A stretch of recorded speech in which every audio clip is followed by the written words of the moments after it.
I'm addicted to the thrill. It's a dangerous love affair. Victories within the mile. Almost there, don't give up now. You know what we're going to do? See you in Fayetteville. See you in Fayetteville. Hogs by night. No goodbye! 90! Get the Who's buzzer! gonna run this town tonight? Now, entering Natty State Studio, the sports media palace of Mid-America, the Wolf of Center Street. Here's your host, John Neighbor.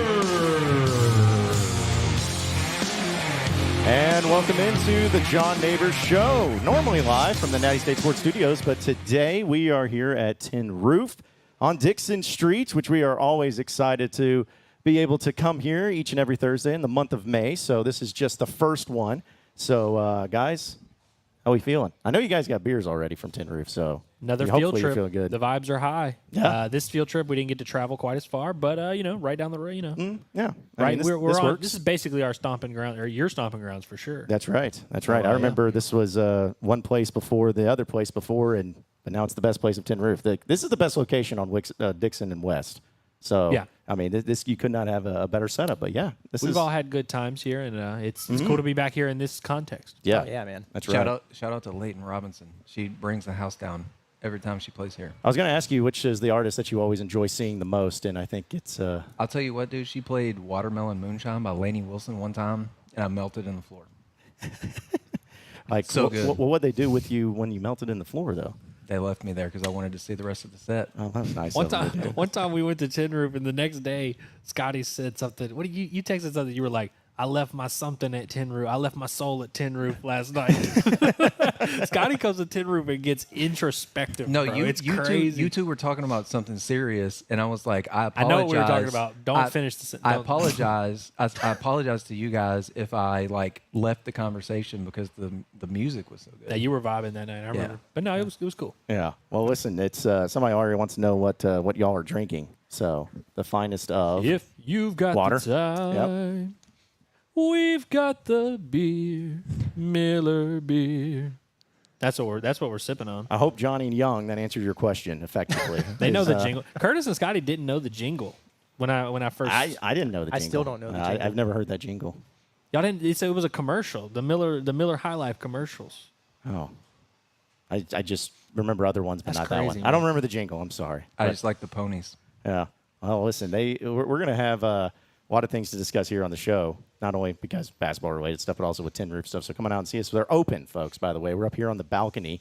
They call it the patio, or they call it the deck, whatever it is. We're on the second floor right in Weston Dixon right over here. So come out, hang out, and you'll be able to get some great deals like $2 off drafts as well as $2 off cocktails and also $5 you call it and half-price apps. So it's a great time to come on and check it out, and we're going to have some of those happen in front of us here in just a little bit too. But I know we'll just talk basketball and baseball since you guys are going to be here, and then afterwards you're going to go missing and end up on the back of a police car. But starting with basketball, everyone just always wants to know what's the latest, and people want to know what Curtis's cryptic tweets are about because he always puts up cryptic tweets, and it may drives people up a wall. But what is the latest, guys? Like, what can we tell the people and get them excited about? I mean, anything? my latest cryptic tweet was a very tall hat, Yes, I saw that one. which just quite honestly, it just represents the cap that's out there for all the people who act like they know what they're talking about and they don't. Oh. And they were calling some commitments that hadn't quite happened yet. So it was just a little shade thrown at the people who like to do that kind of thing. But Okay. no, things are moving good. I mean, we're 24 hours removed from Arkansas signing the number one guy in the transfer portal. So That's true. But people are hungry. It didn't take long. It took probably 10 to 15 minutes before people were like, all right, cool. But what's next? Jonas, they do. Poor Like what- guy. He didn't get any celebration at No, all. He man, got. no. Oh, okay, that's cool. But what about Brandon Garrison? Oh, what exactly. about? Dude, Exactly. dude. Like, it felt like it was. It's almost like Christmas time where you're opening up gifts around the family and everything. And you open up a gift, you're like, oh, belt.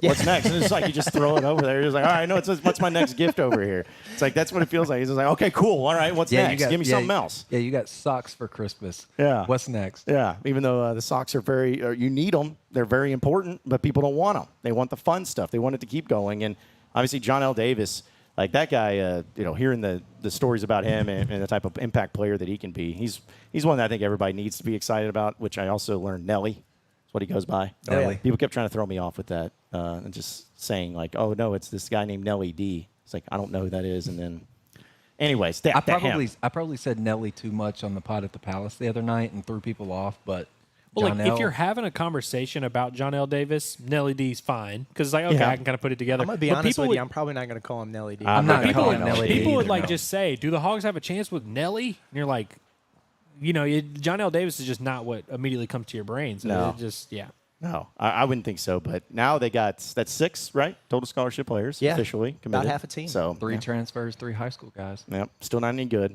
Still not any good though. They're just trash. No, I mean, it's just all the guys that Kentucky didn't want. Right. That's right. That's BBN right. passed on him. Arkansas gets him. It's fine. Yeah, they didn't want Adu. They wanted Garrison. He's better. I mean, it's just how it's going to be. But yeah, they they're wanted both for some reason. Wanted 2 centers. Yep. You can never have too many centers. You can never have too many of those. If you have 2 centers, you don't have one. That's my mentality. Yeah, it's like the quarterback position. So Having 1 center last year for Arkansas went great. who was the center? I guess this is Mackay. Yeah, Are we going to call him that's Mackay? it. Yeah. Okay. I guess, yeah. Oh, well, I know Brazil might be going somewhere too, since we talked about a little bit about that yesterday. Entered the transfer portal. I really wonder where he Yesterday. winds up, man. Man, he's an extremely gifted and athletic. I mean, that's all I got. I don't know what else. I still think he's That was all, nice. Yeah. I think he's still all in on the draft. I think these guys Everybody declared. these days, Go ahead. like they declare for the draft, and then at the the final hour, they go into the transfer portal almost as like an insurance, just in case something happens. Like a Michael Qualls, for example. If the Yeah. transfer portal had been a thing when Michael Qualls was in school, he could have declared for the draft, gone into the portal. He would have torn his ACL. He could have withdrawn his name from the portal, and he would have come back to school. Arkansas probably honors that scholarship still. That's a good and point. maybe he redshirts that next year while he gets that knee right. But he's not just like left out in the wind. You know what I'm saying? So these guys like Coleman Hawkins is the latest example. Declared for the draft, entered the portal too, but these guys are doing this. They're all in on the draft, but they're going into the portal in case something happens, because freaky things happen, with your knees or your ankle, or you break your hand or something, and your future is in question. So it's always good to have a fallback, I guess. Yeah. Well, I don't know. feel like it's just a call to all the programs. Like, hey, any last bag drops y'all want to make, go ahead and get them in now, and I'll consider it before I go to the combine and do whatever I got to do. That's kind of what I thought. It was like, I'm not saying Brazil would be this way, but I feel like some players would be like, man, all these guys are getting this attention, and it's like their offers are getting driven up, and they're getting people fighting over them. I'm just going to be like, man, yeah, I'm going to go into the portal, see what I have, see what comes in, see what comes to fruition, and then Why if I not? get something, that's worth my while, I'll jump into it. But yeah, I don't know what exactly he's going to go through. He should go back to Missouri, full circle. Get him to. I'm sure everybody would love to have him back. Sign me up. That'd be very awkward. Yeah, go for it, man. Yeah, Go for I it, mean, man. Arkansas wasn't able to coach the Missouri out of him last Yeah, last like- year, so Yeah, maybe this time it would actually work. But he'd yeah, go play with Jacob Cruz. That'd be a good deal for him. yeah, man, yeah, because they what is it, the number 1 recruiting class, number 2 that Missouri had, or something like? They tried to claim it. I don't know. Well, They have a lot of the them. beautiful thing about it is Missouri did all that work to bring in this high school class. They got like 5 or 6 guys, and it was number 2 in the country for the longest. And then John Calipari gets to Arkansas, and he's there for 2 weeks, and he gets 3 guys. And then you look at the rankings on 3, and there's Arkansas, number 2. So, Well, and you had fans really upset about that Boateng kid not going to Arkansas. Now it's like yeah. in hindsight, you're like, oh, of course, like it makes sense. Yeah, yeah. Well, and it's like I still don't understand why anybody would be like, you know what? I saw a coach that went 0-18. That's the guy I want to play for.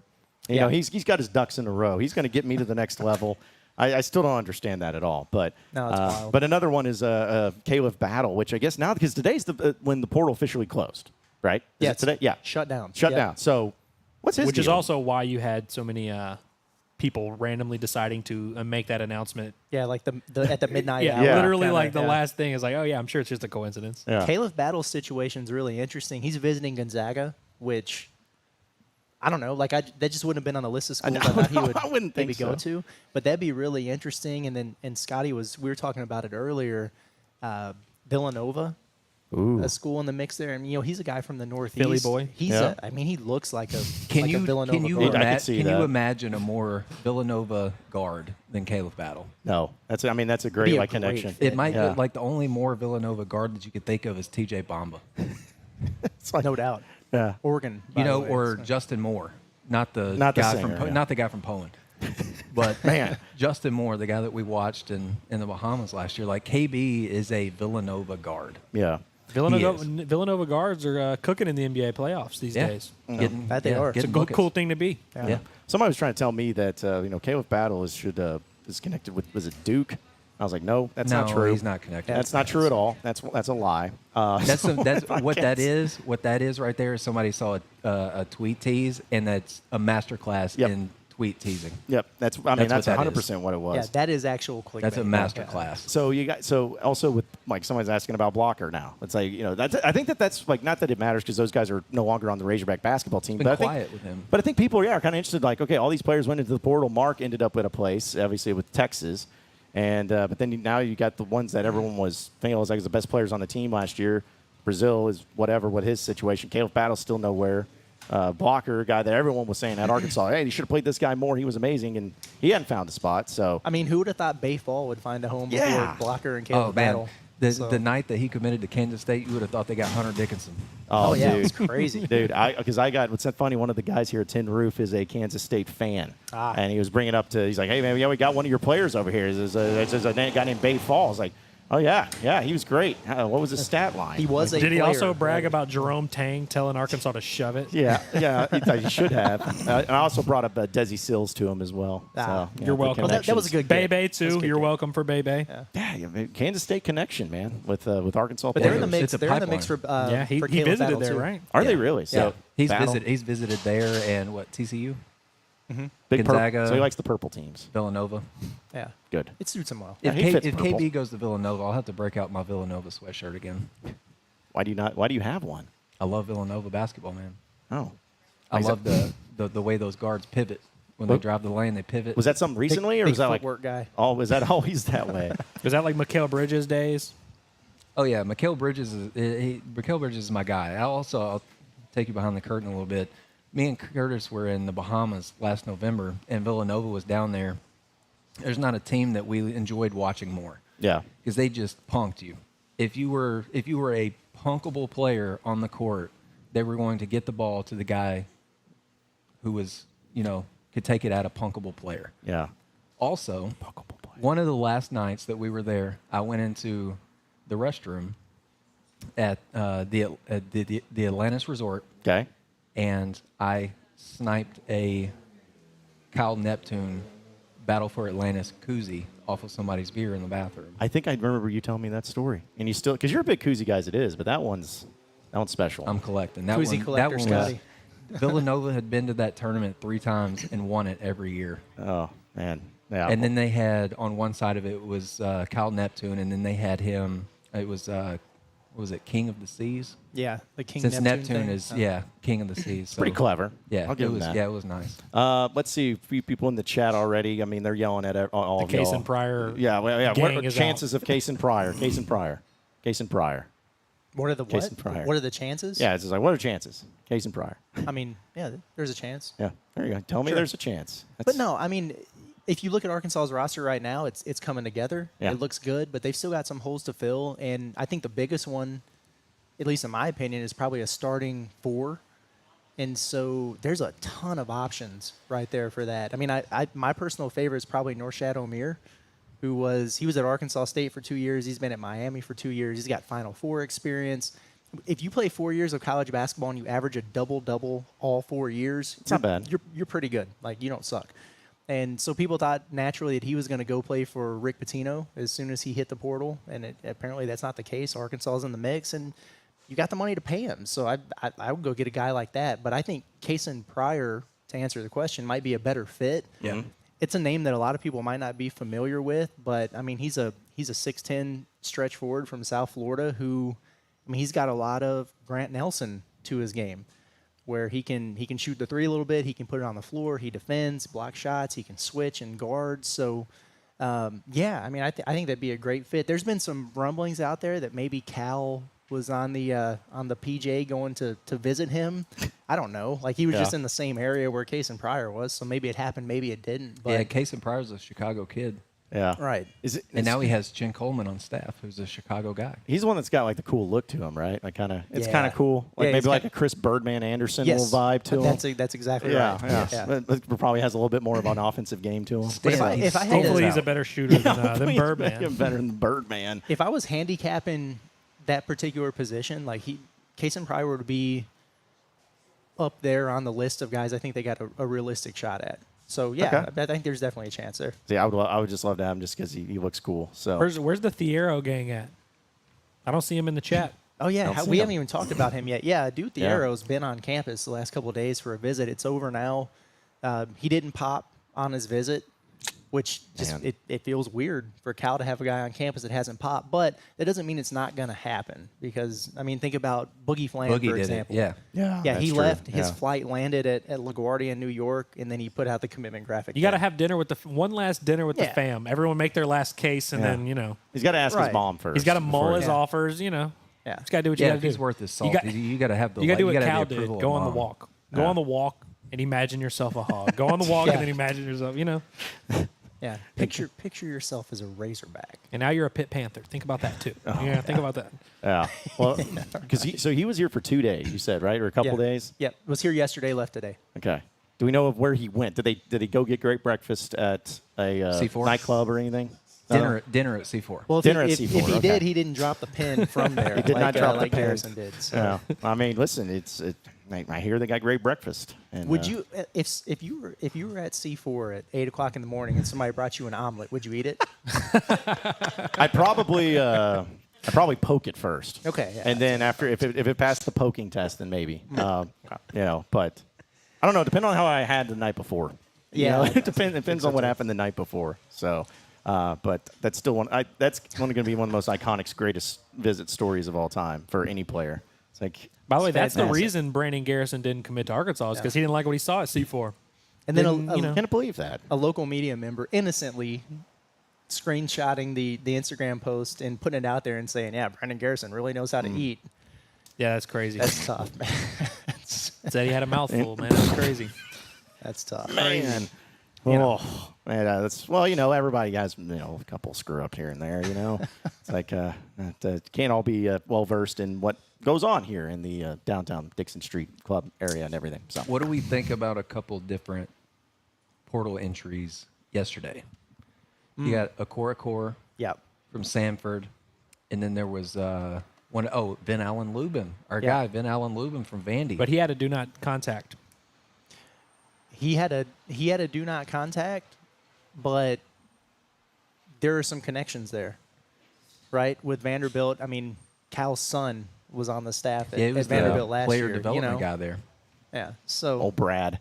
might be something to keep an eye on. See, every time we. By the way, But I every feel time like if you go in with a do not contact, don't you commit like right away usually, or do they have to kind of like? Well, you usually do, but it's kind of interesting because, like Brandon Garrison, for example, when he went into the portal, he had a do not contact, and then he winds up visiting Like five five schools and commits to the one that he didn't go visit.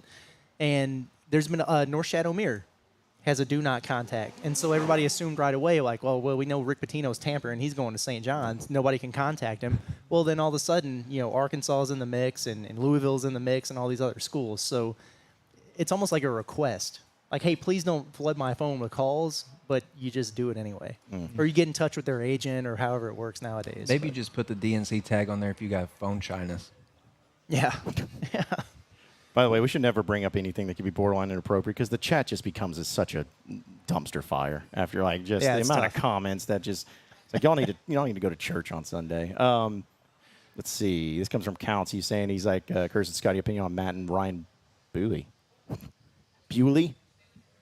Could definitely see Callan going after him at the end of our bench. I don't know. I don't have know who no those idea. guys I are. have no idea. I'm Okay. just going to be honest. I was Man. throwing it up. Hopefully, you guys would be like, "Oh yeah, that guy. They're great players." And I was like, "I have no idea. I've never even Six heard man in of that." Vermont. I mean, I try to play it off and pretend, but somebody might be trying to set me up or something. I don't Ryan know. Bewley. No, Yeah. Matt's got a nice pull-up game, about an 85% free throw shooter, pretty good in the corners, really good guy. I mean, I think you can run him off like stagger screens for like corner threes and stuff Yeah. like that. I'm Googling it.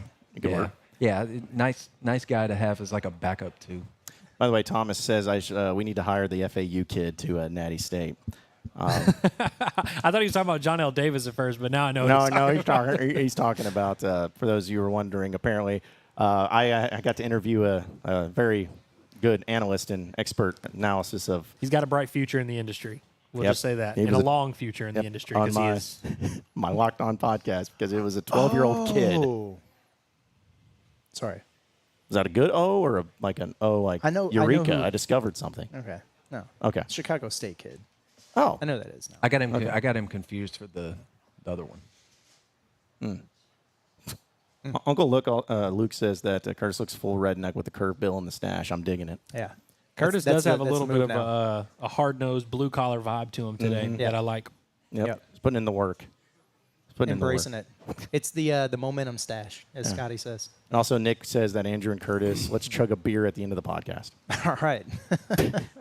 Okay. All right. I mean, if you're going to twist their arms about it, too. So. Since we're talking about blue collar stuff, what's the worst job you've ever had? Dude. Construction, man.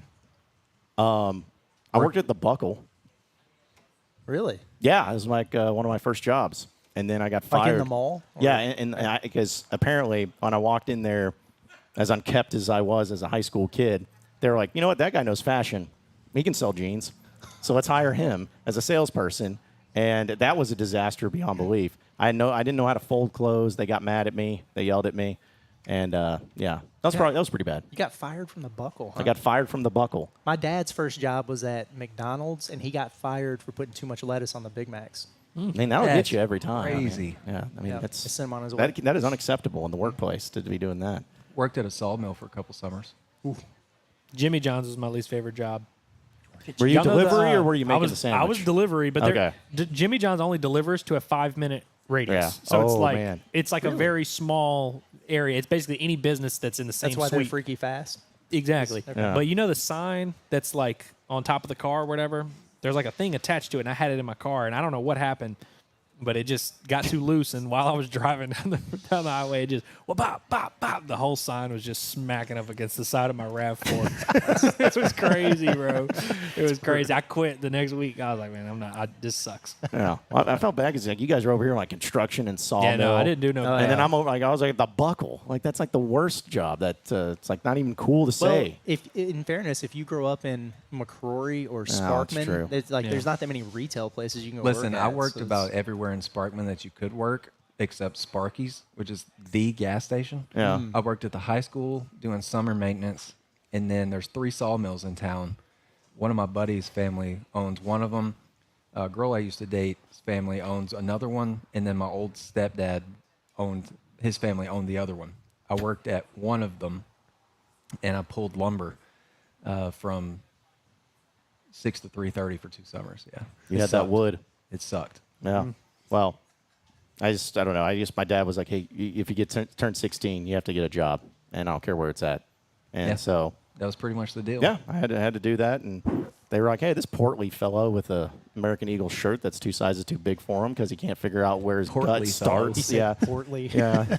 It's like this guy that's waddling into here. He's like this, because it was commission based too, so it was like even weirder. And I'm like, if somebody comes in here and they're like, "This man sold me a nice pair of jeans," because I really closed the sale. You know, like I really gave him the communication, asking questions, recommending, encouraging, and plus that extra thing they call it Care Plus.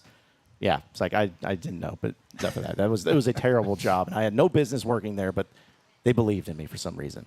Also, Sam says that we look like a '90s boy band reunion. That's the biggest compliment you could have I'd say, given it's John, like, man. They We're, tell da- me. we're, Thank you we're so much. downstairs, main stage, 7 o'clock. Yeah, except Backstreet's back. All right, I was more of an NSYNC guy. I'll but- be singing Yeah. I Don't Want to Be in Love by Good Charlotte. Be sure that you're there. Yeah. And Logan says John would work at the Buckle. Shut up. What does that mean? I don't even want to know what that means. Listen, hey, come on. Yeah, come on now. It's like it's already bad enough I work there. You don't have to spike the ball on top of it. This is a too. homophobia-free zone over here, man. We don't make those kind of jokes. Yeah, no jokes like that.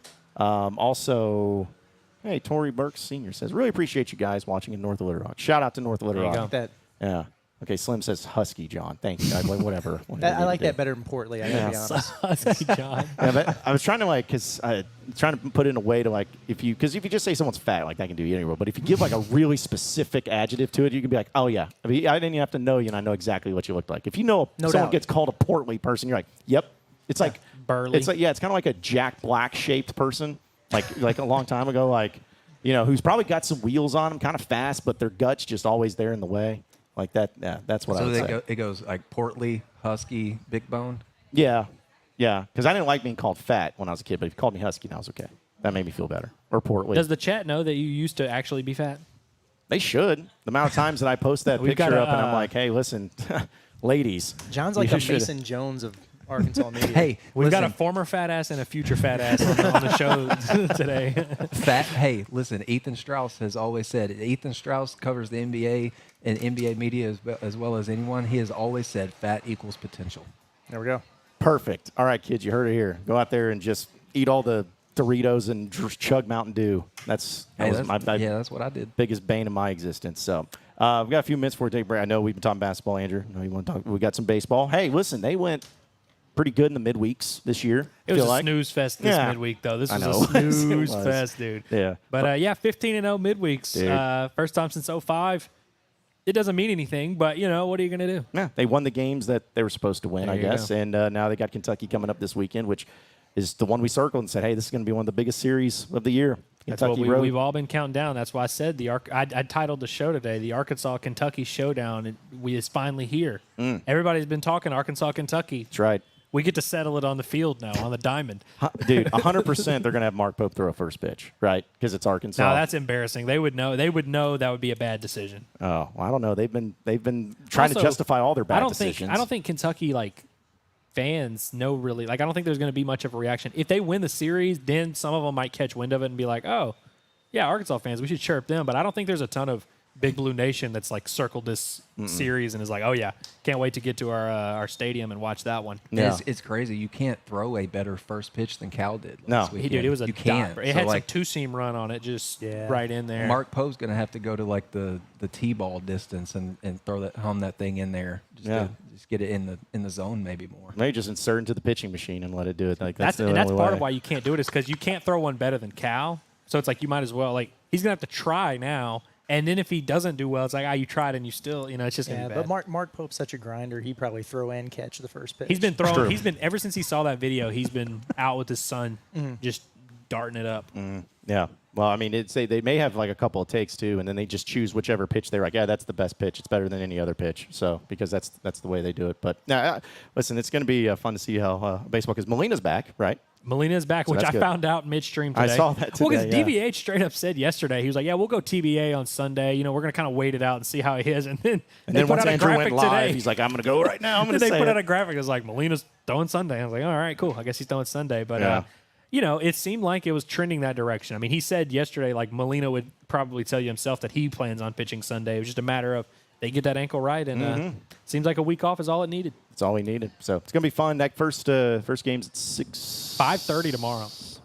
5:30, 1 noon, I think, is the schedule. I'll take that. Yeah. Maybe they can actually get a Sunday game in for a change on a series because it feels like they've never had many of those. So that 1 o'clock first pitch on Saturday is going to hit so hard. It's going to be nice. I'm going to be sitting on my back patio. That's Ty Wilmsmeyer weather is what it is.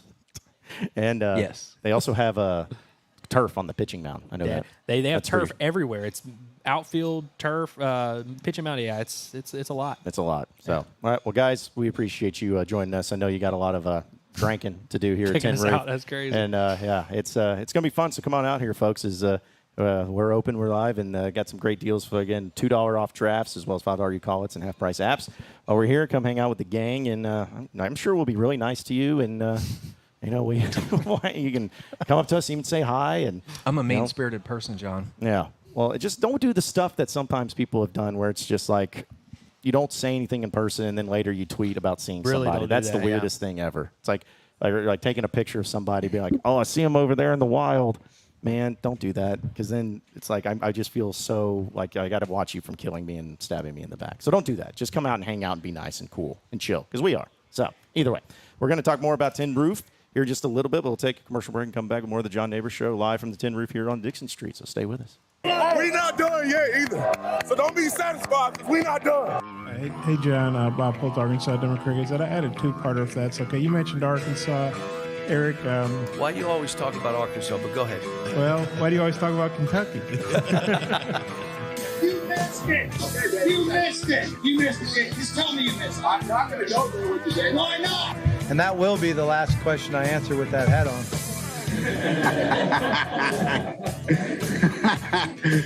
Oh, shoot. That is why Arkansas is fantastic. Yes, sir. You know, and I I didn't like the game, but I'm glad I was able to walk off the floor again and deep inside and have that funny feeling that, hey, one more time, Horns. Best guys, I know it's a tough time for you. The coach is gone, but you got a new coach now, and you got to listen to what he says. Okay, I know you're thinking, oh, who is this new guy? Where's the other guy that crashed the motorcycle? We like him better. He was cool or whatever. Forget about all that. Listen to the new coach and get out there and win some games. Oh, brother, this guy stinks! You guys act like it's... Pick it up a little bit. Okay? Get your chin up. Smile. Smile. Okay? Dang, you guys, all right? If not, I'm not talking. I'm so excited. Big Red. Oh. Guys, I've got just one thing I want to say to you. Touchdown, Arkansas! I was a teacher today. Told those boys, welcome to the SEC. Well, Fayetteville is 1,843 miles away, but the call of the Hogs can be heard all the way to San Francisco. Let's stick my dick in the mashed potatoes. Go Hogs. Powered by Arkansas, for Arkansas. Every time you put a mic in my face, I'm going to say Arkansas. The John Neighbors Show is live from the Natty State Sports Studios.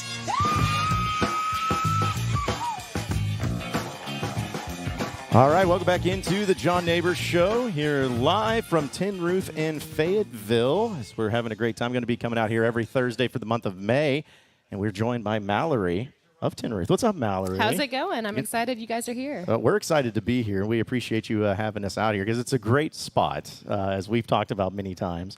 Amount of times that we've been here to check out live music, but great times and great vibes and great everything too. And the fact that we get to do a show here is. We love our Natty State studios and everything, but it's hard to beat this place. For sure. To set up, so. I mean, you can't beat the location, being right at the corner of West and Dixon, walking distance to campus. Yeah. I mean, this is even a thing where it's like tonight, for instance, you guys have live music going on. Because that's your thing. Is like you say it on the sign. It's a live music joint. So. For sure, yeah. Any kind of music that you're into, if you're looking to go out, this is your spot. Because downstairs on the weekends, we've got live bands early, starting at 6, 7 o'clock. A second live band coming in at 9:30. Anywhere between country, rock, whatever. And then on the back patio, it's a little bit more varied. We'll have different bands sometimes, or DJs. Yeah. And then upstairs, if it's a totally different kind of vibe. It's if you like more of the DJ club kind of feel, this is your spot. And if you want to kind of step away from that, we've got this patio that kind of plays a mix between both sets, and you can get a little bit of everything. Options. Yeah. Options are important. That's what we like. Because the weather is a little bit interesting today, as we're going to be outside, which we'll do that next week once we're out here and the weather will clear up. Because that's what's cool is like you can go, like you said, having whatever option you want to have, and you guys do have food here. You guys have drinks here. You got specials that are going on right now, like for instance the $2 off drafts, and it's the $5 you call it. And half price starts at 4, right, for apps? Yep. Okay. 4 to 7. Make sure. Yeah. I got to tell the people, make sure, because if they come up, they're going to blame me if I didn't get it right, and I need to get it right. So. I mean, our app menu is hard to beat. Yeah, it is, and that's I can't wait. Actually, once the show ends, I'm probably going to partake in a few of those things as well as other things too. So, but yeah, so the live music angle, I know. There's so many great things that you guys have since you've been here for, 2 years? Yeah, just about, yeah. Coming up in August, it'll be our 2nd year anniversary. Yeah, that's incredible. Because I remember, again, we were talking about when I grew up here in Fayetteville, what this place used to be, and now seeing it as a tin roof and seeing how it's grown and how it's developed is just awesome, to where it's at now. And being able to come out here and again, take in the live music, but also be able to watch games too, because you guys have a bunch of TVs here that you can come check out. And also, people often have to realize just because it's a bar on Dixon Street does not mean you have to be like 21 to get into this at all. Start every day. Anyone is welcome until 9 o'clock, and then we kind of clear it out and let the drinking commence. And it doesn't get crazy here at all, right? It doesn't get wild at all. You'll have to come check it out for yourself. But it's worth coming to and hanging out with. So, but you're a Razorback fan, too. Through and through. I am initially from Texas, but I've lived here for about 11 years now. Okay. Moved here for college, did my master's here too, and I definitely bleed Hogs all the way. So that's what people like, is that here at Arkansas, you have a lot of places to go, but people like going where people are Razorbacks and Razorback fans, and I know a lot of Razorback fans that are here that come here and being able to hang out too. So that's what makes it a lot of fun. And I know you're also a Mavericks fan, apparently. I came here last night, folks, and she was here watching the Mavericks game. That second half last night. I mean, listen, it's people have always been interested in certain NBA teams, but you got the Daniel Gafford angle now with the Mavs. Okay. So, yeah, that helps. And you got the win. Yeah. So we'll take the next game is, man, if I could go on Friday in Dallas, I would. But hard to make that happen this late in the week. So what made you such a diehard Mavericks fan, other than being with the Dallas connection? But is it like is it Dirk was like your hero? I mean, for sure. And then Luka. Love Luka. Love that Kyrie's on the team now. And then the addition with Daniel Gafford, he was just kind of the missing piece, and also it's cool to have a pro Hog on our team. Yeah, well, that's what makes it a lot more interesting too for people to come and see.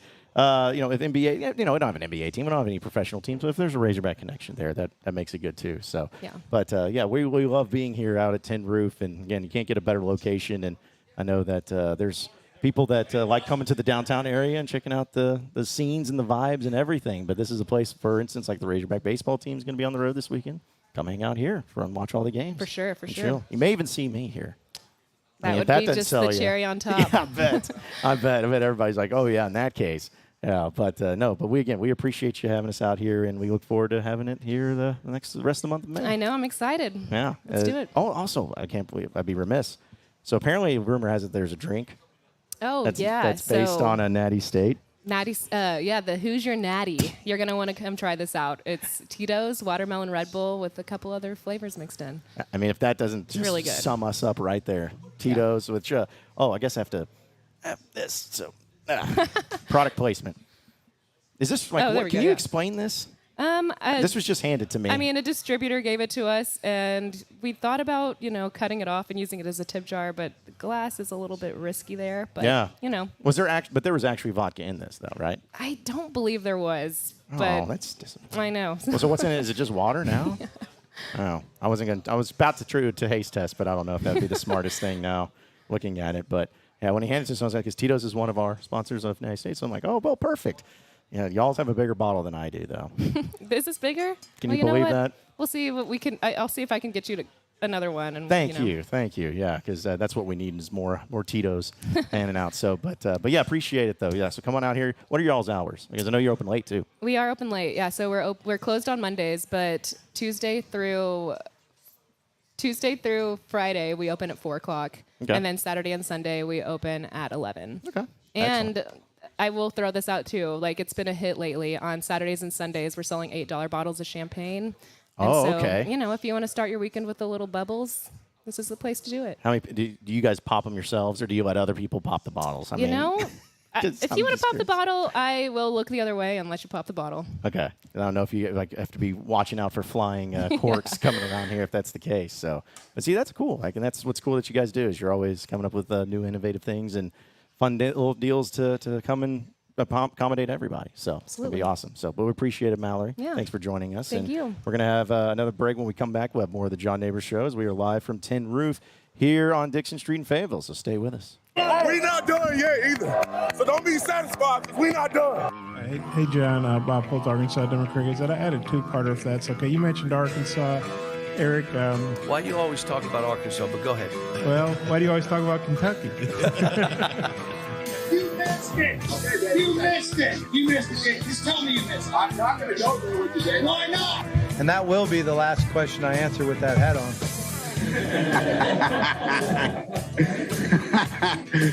Oh, shoot. That is why Arkansas is fantastic. Yes, sir! You know, and I didn't like the game, but I'm glad I was able to walk off the floor again and deep inside and have that funny feeling that, hey, one more time, Horn. Best guys, I know it's a tough time for you. The coach is gone, but you got a new coach now, and you got to listen to what he says. Okay, I know you're thinking, oh, who is this new guy? Where's the other guy that crashed the motorcycle? We like him better. He was cool or whatever. Forget about all that. Listen to the new coach and get out there and win some games. Oh, brother, this guy stinks! You guys act like it's... Pick it up a little bit. Okay? Get your chin up. Smile! Smile!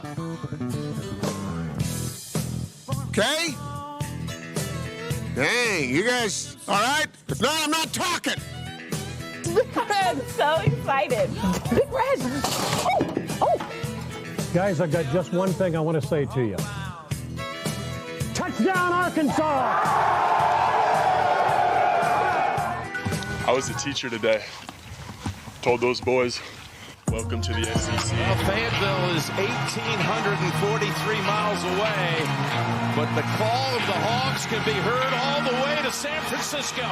Well, stick my dick in the mashed potato. Go Hogs. Powered by Arkansas, for Arkansas. Every time you put a mic in my face, I'm going to say Arkansas. The John Neighbors Show is live from the Natty State Sports Studios.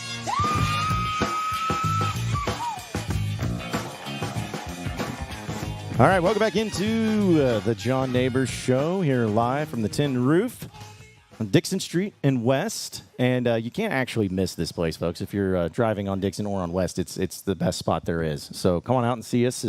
We're going to be hanging out here not only today through 6 o'clock, we'll be live streaming. And then after that, we'll see where the night takes us so we can hang out. But got $2 off drafts as well as cocktails. And then you can throw in the $5 you call it and half-price apps starting at, wow, how about that, 4 o'clock. It's 4:45, so it's already started. The party's already started, so come on out and hang out, and you can even try one of the new Who's Your Natty drinks. You're Mallory talking more about that, so yeah, sure. I was thinking about when we were talking about the names and everything, and we had to make sure that it had Tito's handmade vodka. But we were thinking about all the names that we could come up with for that one, and that one just settled in. So either way, let's see. Good. Kentucky fans are back in the chat. Love that. Good to see. Good to see. Also, something that we were talking about or we're mentioning with, I think it was a question that somebody brought up that I was going to mention here. We were talking with Mallory. Dealing with, it was asking about if I had seen the deal with Kirby Smart. And now we received a 10-year, $130 million deal, making him college football's first $13 million coach. Okay, so when I see this, people are like, oh, my gosh, $13 million a year. That's insane. That's ridiculous. Well, let me ask you, is he worth it? Because I think he is. Considering Kirby Smart had national championship runs 2 times in a row, and honestly, if he could have had a chance at a third one if they actually allowed him to go into the playoff. I feel like he was at least worthy of going into the playoff with Georgia. It didn't happen. Who knows what could have happened. But him getting that amount of money is pretty stout. But it's also worth it, too. And it just continues to grow in the side of how coaches and coaches' salaries go, especially in college football. Because I remember there was a point in time, there was this guy named Nick Saban that got hired at a place called Alabama. He came from the Miami Dolphins. And somebody got word that he was going to be paid nearly $5 million a year. That is insanity. That is just is unheard of. It's craziness. But it's just the way that it is going in college sports, and specifically college football, and the amount of money that's in college football. That's just what happens. So when I saw that, I didn't have any sort of reaction to it. I was just like, it is what it is. But also remember this, folks. Like, this is something that gets thrown around when it comes to coaches' salaries. So many times people feel like, oh, well, if a coach is getting paid this amount of money, we expect this type of results. If a coach is getting paid, say, middle of the pack in the SEC, then they better be middle of the pack of the SEC every single time. Or if they're getting paid an inordinate amount of money, say if they're the highest paid coach or the second highest paid coach, they better be finishing first or second into the SEC. And I can see some truth into that. But I could also see people saying, you know what? Because of how contracts work and because of how NILs just really changed anything, a lot of people like to go in and say, you know what? Let's just wait and see how much we can do funding-wise and bringing some players in. And then after that, we'll see what we have left for the coach. But if you're a place like the SEC and a place like Georgia, you don't really have to worry about any of that. You know that you got money, plenty of money coming in, and he's definitely somebody that's earned it. Like when A&M hired Jimbo Fisher, which seems like eons ago, when they hired Jimbo Fisher, and they were paying him $7.5 million a year. It was guaranteed money. I guess it was a 10-year contract, $75 million. When people were doing that, it was based on something. It was based because they're like, oh, well, you know, he was pretty good at Florida State, won a national championship. He can do that at Texas A&M. Well, he didn't. He got fired. He got paid. He's hanging out, and it's great for him.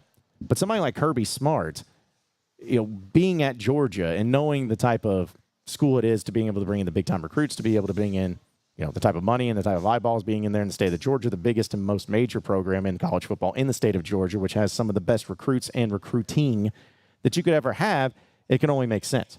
So the point is that money can, yes, be there available for established coaches, but there's also things you need to avoid of hiring or at least paying a lot of money to not so established coaches. And that kind of brings me into the point of a Sam Pitman, for instance. You know, Sam Pittman's got a lot of pressure on him this year. We know that. This is a do-or-die year for Sam Pittman. We know that.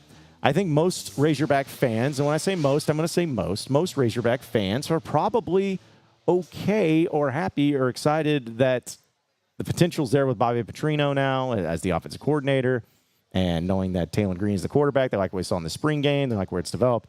Like, there's some excitement that goes along with it. But they also understand that it's not gone so well 2 straight years now. You had a great year 3 years ago, and then you go to an average year, and now you went to a bad year. So the pressure's on him, and they got to make it happen, and they got to change that. But the problem was is that there's just no confidence in that moving forward. I don't know how good they're going to be. I think that they could go to a bowl game, but just imagine, like, say if Arkansas goes 6-6 this year. All right, well, you improved.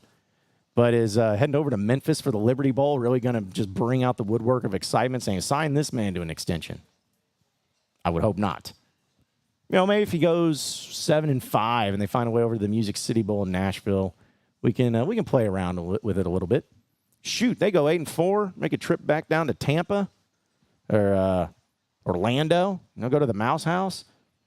I think that would excite some people, but that's just the thing that where it comes to the money that's being made and Pitman getting that money. And now if it doesn't work out with Pitman, you got to figure out, okay, well, you see the numbers that are getting thrown around, how much coaches are going to be making. Are you willing to back it up and say, hey, we're going to be able to pull a John Calipari and hire this man for $8 million and give him $18 million for NIL, and Jerry Jones is going to come in and double everything. Like, I don't know if you're going to get that for football too, but good for Kirby Smart and good for any coach that can get paid a lot of money.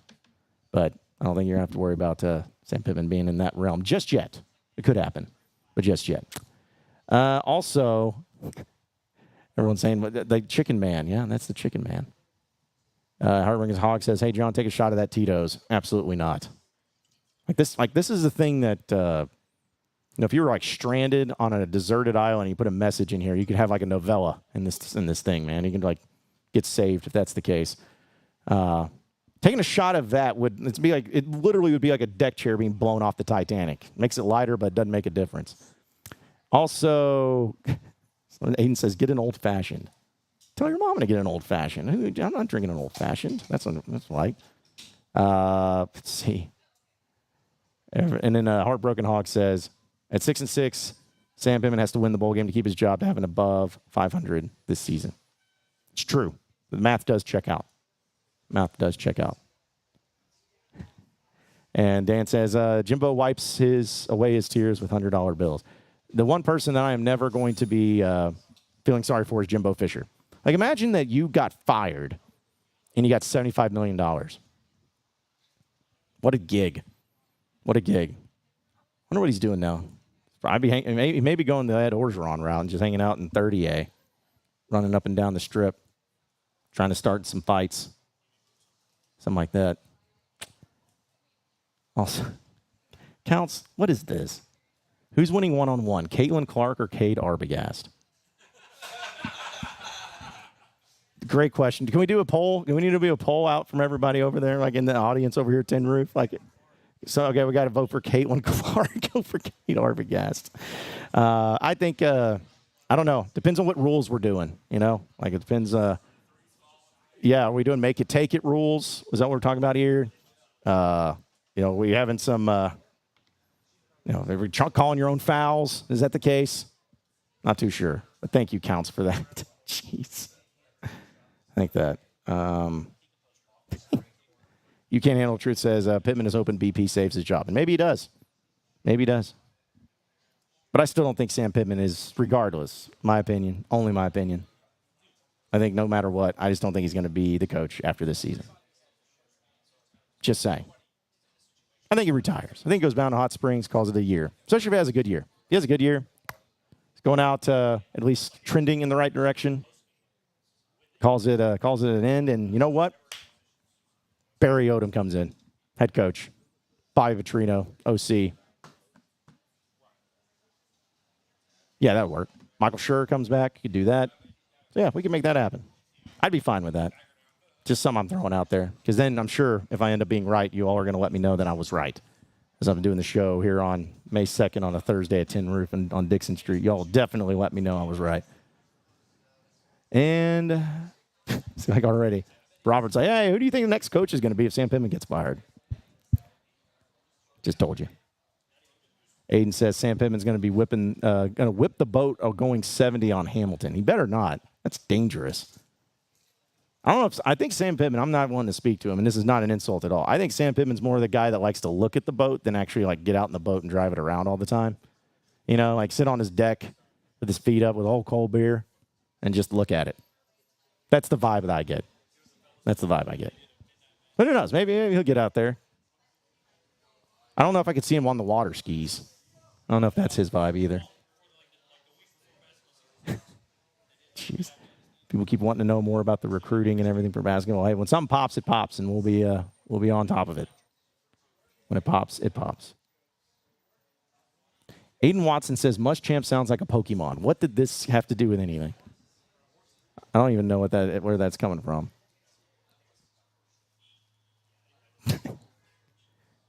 And then Logan says, I would pay Kirby Smart $20 million a year if you could. Yeah, I would too. I would too. He's worth every penny of it. So, folks, we're right from Tin Roof here in Fayetteville on Dixon Street. Come on out and see us. And Nick is also wanting to place a bet. He says Andrew Ellis is going to lose the beer chug versus Curtis Wilkerson, so place your bets. All right. Well, we can put some odds on it if we need to.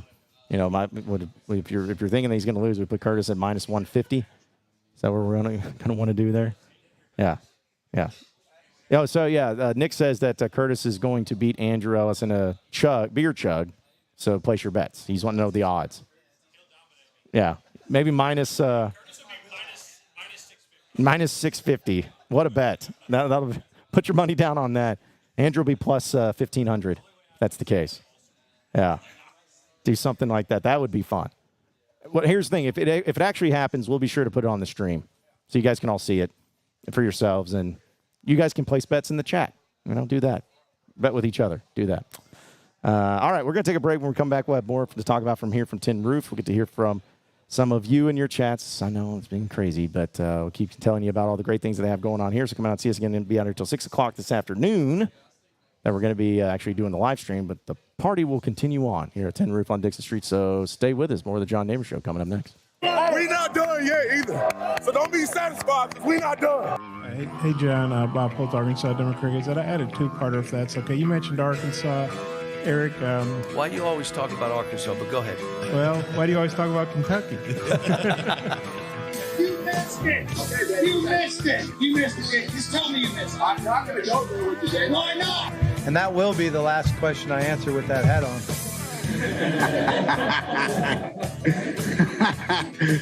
Oh, shoot. That is why Arkansas is fantastic. Yes, sir. You know, and I didn't like the game, but I'm glad I was able to walk off the floor again and deep inside and have that funny feeling that, hey, one more time, Horn. Best guys, I know it's a tough time for you. The coach is gone, but you got a new coach now, and you got to listen to what he says. Okay, I know you're thinking, oh, who is this new guy? Where's the other guy that crashed the motorcycle? We like him better. He was cool or whatever. Forget about all that. Listen to the new coach and get out there and win some games. Oh, brother, this guy stinks! You guys act like it's... Pick it up a little bit. Okay? Get your chin up. Smile. Smile. Okay? Dang, you guys, all right? If not, I'm not talking. Big Red, so excited. Big Red. Oh. Guys, I've got just one thing I want to say to you. Touchdown, Arkansas! I was a teacher today. Told those boys, welcome to the SEC. Well, Fayetteville is 1,843 miles away, but the call of the Hogs can be heard all the way to San Francisco. Well, stick my dick in the mashed potato. Go Hogs. Powered by Arkansas, for Arkansas. Every time you put a mic in my face, I'm going to say Arkansas. The John Neighbors Show is live from the Natty State Sports Studios. All right, welcome back into the John Neighbors Show here live from Tin Roof here in downtown Viv on Dixon Street. Look at this. Yeah, this is Noah, by the way. Hey, y'all. How's it going? Yeah, they're probably like, well, who's Noah? So Well- Noah is Tin Roof, truly. Yeah. Yeah, I mean, that's what they say about me. You know, when people come in here, they say I'm a very good embodiment of, like, what we represent here. Well, look at that and shirt, everything. man. How do you not? Well, yeah, I mean, so I think this shirt's awesome. I mean, it's a and pretty I've had a sweet lot of shirt. people tell me that it's ugly, but I think both things can be true. It Well, can be people awesome are and ugly. ugly. I mean, it's so fun. Yeah. Is it like one of your lucky shirts, or is it just something you wear for comfortability? I know. I mean, it was a special day here at Tin Roof with you guys coming around. Oh, so man. I thought I'd wear my most special Razorback shirt. But I got this. I think this is the same shirt. You know, when the Hogs were in Maui, I think the coaching staff actually was wearing Oh, at really? least something really similar to this. I found this at Goodwill on MLK. Was that when for $5? Was that when Muss was throwing the L over to San Diego State? Oh Was that- yeah, there was some Good times, man. antics going on after that game. Yeah, I miss those days. That was fun. Where you just had a coach that would try to start fights with people. But, you know, things are moving on and things are better too. So, Yeah. So are you more of a football, basketball, baseball guy? I'd say basketball first. It's Okay. just been my first love. I never played football. I mean, obviously a huge football guy, but I've fell in love with the Hogs ever since I would go. So I've got a lot of Mizzou. I'm from St. Louis originally. I've got a lot of Mizzou friends and everything. And one of my best friends, we'd always come down visit my family for the Mizzou Arkansas basketball game. He still comes down here to this day. So. Man, there's been some doozies in the worst of ways that's been going on with those two matches. Because Curtis over here is from St. Louis. What part of St. Louis you from? I went to Ladue High School. Do you know what that means? Okay, What, so what yeah, about you, there's kinda- Curtis? Yeah. Oh, gotcha. South County. Oakville. Gotcha. Okay, right on. St. Louis Connections, the STL. So, Yeah, for sure. Were you a big Rams fan too before they moved away? You know, I wasn't the biggest Rams fan because there wasn't a whole lot to cheer about. You know, my first jersey was a Mark Bolger jersey, and that man. that was my franchise quarterback back in the day when I was first becoming Is a that fan. like with Jeff Fisher 8-8 all the time type deal? Yeah, it was a little bit before Jeff Fisher. I Okay. think Jeff Fisher was like the Sam Bradford era. That's right. Maybe. That's right, yeah. And so there was also that. That know, worked number out. one pick. Yeah. Mhm. See, I was. He had so much potential, man. Yeah, like you're talking about the Mark Bolger era. It's like with me as a Jets fan, the Chad Pennington era. You know, it's just like, oh yeah, that guy did play. You know, Yep. you don't remember anything about him. He's like, yeah, he did play. That's that's about it too. So Yeah, threw some picks, maybe threw a couple good ones. Mhm. Yeah. So what's your official title? Are you an official, like, does your business card say you're a bouncer? Or do you have like an actual official title? I was actually first in the kitchen Okay. here. That's where I first got my job. So I don't think I have an official title. I'm kitchen and security. Okay. Security is our official title, not Oh, necessarily okay. Sorry. bouncer. Sorry. You know, because Yeah. we do a lot more. Yeah, that's true. We keep the people safe That's- as well that's as making important. sure none of the underage fake IDers Very come in important. here. Yeah. You interns out there, You know, you better make sure if that never happens because I'm sure that's something you got to watch out for. You know, Oh, absolutely. in this place called we a could college show you place. we could show you the stacks of fake IDs we've got. I would love to see it for the sake of just seeing how some of the most absurd, horrible ones. Some of them are terrible. I mean, they'll have a bend in them too that they've gotten taken somewhere else and maybe given back to them. I mean, the people will try a lot to get into this place because it's like a drug. It's like a drug. Some people they'll be banned because they did something bad and they're like, please, I know it's a month-long ban, but it's like 2 days left.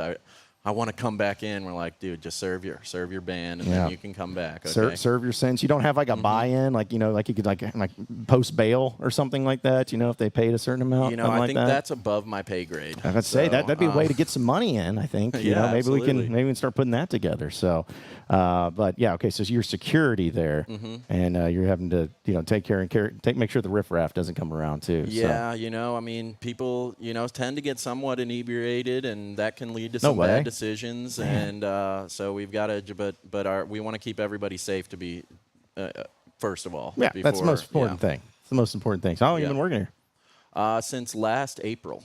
So. Okay, so you kind of have it as a drug too, because it's a year long, right? I mean, you've been here for about a year, over a year, at this point. Over a year now. I just had my 1 year. Yeah. Well, because we ran into each other one of the nights that I was here, and it was always really loud down there with like the music and everything. So I always feel like I'm screaming at everybody when I'm in here and everything. Yeah, you got to get really close to the ear, but it's nice here with the headphones. If we just had these at night, we could talk to each other perfectly. I know. But as the guys say, they feel like they're about to like on an aircraft carrier, something like in the Navy or something. But hey, listen, it cancels everything out because I can't hear anything anyways. It's got something to do with burst eardrums, but that doesn't matter. But still, no, this is a great place, and we appreciate y'all having us out here. So what's on tap for you tonight? You going to be working through tonight? Yeah, I will be. I don't go in till 10 because we've got our head of security working and our more full-time security guys that come in around 6 or 7, and then I come in at 8 when the party really starts going because we need more bodies. Okay. I thought you should have said you come in when the party really gets going because you're the party guy and you have to be here when the party really gets going. That's what it should have been. Okay, You gotta, that, strike that from the record. That is what I said. Yeah, you always got to approach it the right way, too. So, because I know there's been sometimes I'd have a lot of former athletes that come in here and have it set up with the live music and everything. So I'm sure you get to. Okay, here's a random story. I'm sure it's not going to get me in trouble at all. I remember when I came up here about a year ago. I came in. I was down there at the bottom, and there's live music going on there. And I don't know the official name of the bottom, the rock-in area. Does it have an official name? Well, we just call that main bar. Okay, that works. Yeah, that's a good term. The main bar. I was there, and I saw Dan Enos. Really? In the corner. Okay. Like kind of by himself. Okay. And I just thought that was really strange. I mean, it was cool that he came and like was enjoying it, but he was just standing over there. Not with anybody, whatever? Nope, just hanging out. Well, I saw Coach Cal actually walking down Dixon Street when I was working the door about a couple weeks ago, and I didn't know where he was going. He wasn't with anybody. He had a nice, sleek, black Arkansas quarter zip on. I said what's up to him, gave him some knuckles, Wow, so he does have one that's not red. He does have a Razorback one that's black. I can confirm. Yeah, so he gave you knuckles and everything? Yeah. Did he say anything to you, like other than just like, what's up? I said, hey, Coach. I kind of yelled it at him, honestly, because I was really excited. And I just told him we were glad to have him here. He said, thanks, man. And I don't know. I know they've got a tin roof down in Lexington as well. Maybe he's not so fond of that place. Maybe his players. Well, he's got the younger players. Oh, a yeah, lot that's of true. the time. So it's true. maybe Those one and dones. It's big on those. And I cannot confirm nor deny. I don't want to put anybody under the bus, Wouldn't whether or say not the players like to come here. But you'll have to figure that out for yourself, I guess. Yeah, if it's true. You want to come out here. Yeah, I mean, you got to roll the dice, and if you want to see some of the players and see if they're out here too. I've seen Ronnie Brewer in here. He's Brew. A couple times, and. Can't think of anybody else. Can you confirm or deny a rumor for me that I heard? Okay. I heard that Eric Musselman tried to get in here once and he was denied access. True or false? Unconfirmed. Unconfirmed. All right. But he is kind of short, so like they might have mistaken him for a young kid. That's true. And knowing must. I feel like he probably never had an actual state of Arkansas driver's license. No. I feel like it's probably still in like and Nevada. Most of the probably fake still IDs, in Reno. Yeah, most of the fake IDs we get are out of state, you know, Yeah, I because know. people think we don't know how to get that. So. That's true. That's true. Yeah. That was just something I heard, and I remember there was people like all up in arms about it. I was like, well, you know, there's got to be a reason why. There's got to be if that actually happened. So unconfirmed. Unconfirmed, yes, for sure. Unconfirmed. But no, this is a great spot. So you guys got some live music going down tonight. Yes. Starting at what time? I think it starts at 6:30 or 7 is the first band, and that's we usually have like a bigger band at 9:30 that plays till close, and then we'll have it's usually like a 1-person, 2-person show that starts at 6 or 7. It depends on the night. Okay, do you have like a great story? That's your favorite story from working here? Because I'm sure you have a lot that you could probably say. I mean, maybe. Yeah, I mean, I remember one guy started a fight with another guy that didn't really see it coming, and the guy really got what was coming to him because he started a fight, and he looked like he did 5 rounds with Tyson. And then we got in the middle of it and got the police involved at whatever we were supposed to do. But generally, the people that start the fights are the ones that are less equipped to actually fight. Mm-hmm. So I think there's a connection there, like some sort of correlation to why that is the case. What could that be? Yeah, yeah. I don't know. But. Yeah, well, listen, that's just that's part of it, being able to be out there and to see like some of the people that again, you're keeping it safe. You got to keep it safe out there. So just make sure that because you got met some of the team out there too that it's also part of security. Mm-hmm. People you don't want to get on the wrong side of. I can tell you that. Absolutely. Yeah. So, well, man, appreciate you coming on with us, Noah. Absolutely. So, I appreciate you having me. Yeah. I'm a big fan of you guys and the pod at the Palace and your bombastic pod. Yeah. Yeah. Well, I mean, listen, they got a lot of good things going on in Razorback sports right now. Didn't for a little bit, but well, and you guys, I mean, can we talk about how scary it was when we were looking at the Kansas State coach and we were looking at, I mean, really, we were about to be down bad. Yeah. Well, I mean, listen, we were flirting with it a little bit because we go from hearing Chris Beard and then it goes into, okay, well, maybe, throw in a Jerome Tang, as you said, Kansas State. Yeah. And started working down the list. And you start seeing who was offered. It's like, that would have sucked. Yeah. Like, that would not have been given fun. What we have now. Yeah. I remember I got out of a movie and it was the Calipari news that dropped while I was inside the movie theater. And I called my uncle, who I live with down here, and he's like, could this be real? Like, I don't know. I kind of hate Calipari at first, because, like, just of all the rivalries and everything. And then so we ended up driving down to Herman's just to see if, like, they were – because Herman's was closed at the time, but we saw maybe they'd open it for Calipari, Yeah. There were no black SUVs or anything, nothing of the sort. But that was a crazy time, and you can't – I mean – I couldn't think of a possible better hire. I thought it was so fun to see how it all, like, I still sometimes I didn't believe it. Like, when I saw the tweet break, I was like, it might as well have said Mayor McCheese was the head coach, because I was like, it's like that. It was that unbelievable to where it was that. It felt like it was something that was not possible. Yeah, and now I don't think you could ever have the more excitement than what you have with Razorback basketball right now. Yeah, absolutely. And the players that he's adding into the mix, too, is not too bad. I mean, those help. Oh, yeah, for sure. I mean, you look at even a starting 5 we could build right now. I mean, that's a competitive team. You'd think, given you have some sort of semblance of a bench, you'd think that's a team that can make the tournament and possibly go on a run. Mm-hmm. Well, I know that hopefully you guys are having Tyson chicken. As part of your menu, is like it's from Tyson to help the cause, right? Doing that too. So, but that's the exciting thing is just every single day that we've been doing this, it's like talking basketball, and we can just keep talking basketball because everybody wants to hear about basketball and hear about the latest and the players and the portal and everything. And the transfer portal, it never sleeps. No, it doesn't. There's more guys going in, more guys signing, more guys whatever taking visits. It's a lot of news, a lot. Yeah. So what year did you like? Because I don't even know how old you are. When you I'm grew 23. Up You're 23? Mm-hmm. So, like, trying to do the math in my head. So you were, like, when you were really following basketball, it was like the late Pelfrey, maybe early Mike Anderson years? Yeah, it was the early Mike Anderson years. I remember when we got Mike Anderson was a very exciting moment for me. Just because, I knew him from Mizzou, kind of watching that, even though I can't say I hated them as much as I do now, because now they're just like little flies on our our shoulder, buzzing around us, trying to say, "Oh, you're our rivals." They love to hate on us because they think that we're rivals, and we're like, "Oh, I forgot you were there." Honestly. Yeah. Well, now it's like when Mike Anderson was hired, I thought that was going to be getting back, and then the must hire happened. It's like, oh, okay, now we're really starting to get back, and then it's just kind of amazing how keep building the program, keep going through it all, and. I mean, I don't know. I never would have dreamed in a million years that Calipari would be the coach, but I also thought that a guy like Mike Anderson was really going to work. At least you didn't have to endure like the Stan Heath years and the John Pelfrey years. Those are pretty rough. Yeah, I remember the 40 minutes of Pell shirts. Yeah, that failed pretty quickly, pretty miserably. It's like Rodney Clark. It's about all. That's like that. And then Courtney Fortson, when he played and he wasn't suspended, was great. And that was about it. But at least you didn't have to go through that and endure that. And you got some good years for football too, right? I guess because you do remember the Petrino exactly. years. I remember. I think my first football game was a Ryan Mallett game at 1-5. Yeah, and it was in Little Rock at War Memorial, and I was probably 6 or 7, and I remember that game. I can't remember who we played, but I remember we won big time. Well, I'm about to. Well, here's the thing. I'm about to pay you the biggest compliment ever. Everyone in the chat thinks you and Andrew are the same person. So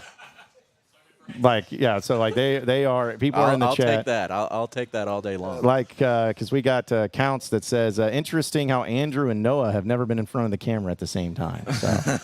So they're starting to think that. It was just a little outfit switch, Yeah, I'm starting to get to the point to where I'm like, what am I missing here? Because everyone else has got mustaches and it's longer. The new wave. Apparently so. Yeah, I've been missing out on it. I'm seeing them all across. Yeah, my nephew's here, by the way. Yeah, it's Clayton. Yeah, he's great. But he's got a handlebar mustache going on. So yeah, I'm the one missing out on it. I guess I need to do it and make it happen because everybody's saying that I need to make it happen. But well, is it really cool if everybody has a mustache? Because now you're kind of the different. You're the black sheep.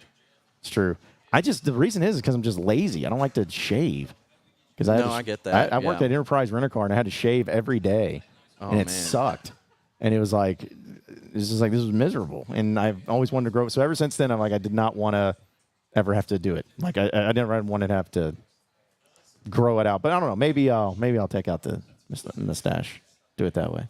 It could make for some cool pictures. Yes. Yeah. Porgenstein actually says mustaches and mullets are in. So yeah, you're very in right now, Noah. Apparently. I've thought I had a mullet for my fraternity composite when I took it back my sophomore year of college at Colorado State. Okay. But I haven't rolled it back into full, and I've actually got my cousin's wedding next week, so I can't do the mullet. My grandma, for the pictures, if that happened, she would be very upset. Yeah, you can't upset grandma. No. Also, Nick says, how do you have a nephew old enough to be a tin roof? Because I'm old.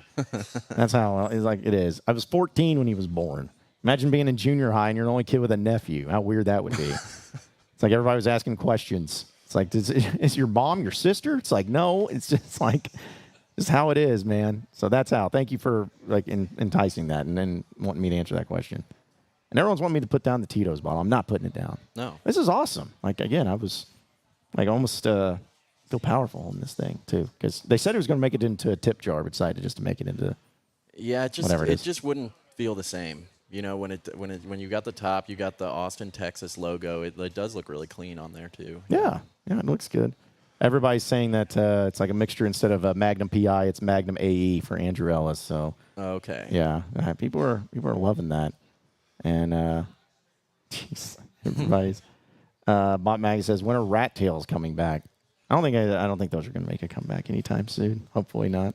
Not with the cool people. No, not here with the cool people. Not here at Tin Roof with the cool people too. So, well, hey, Noah, appreciate you coming on, man. Yeah, thank you. Yeah. Hey, and for all your gamblers out there, Boston Bruins money line tonight. Okay. Austin Matthews is out again. The Leafs barely hung on with an overtime win. The Bruins are going to close it out. Brad Marchand. Okay, Brad Marchand for a goal if you want to spice it up. Are you a big hockey guy or are you just just a big better guy? Huge hockey guy. Okay. But interesting. I dabble in the sports betting, but yeah, growing up a Blues fan, when we won the Cup in 2019, I went to a game with my dad every round.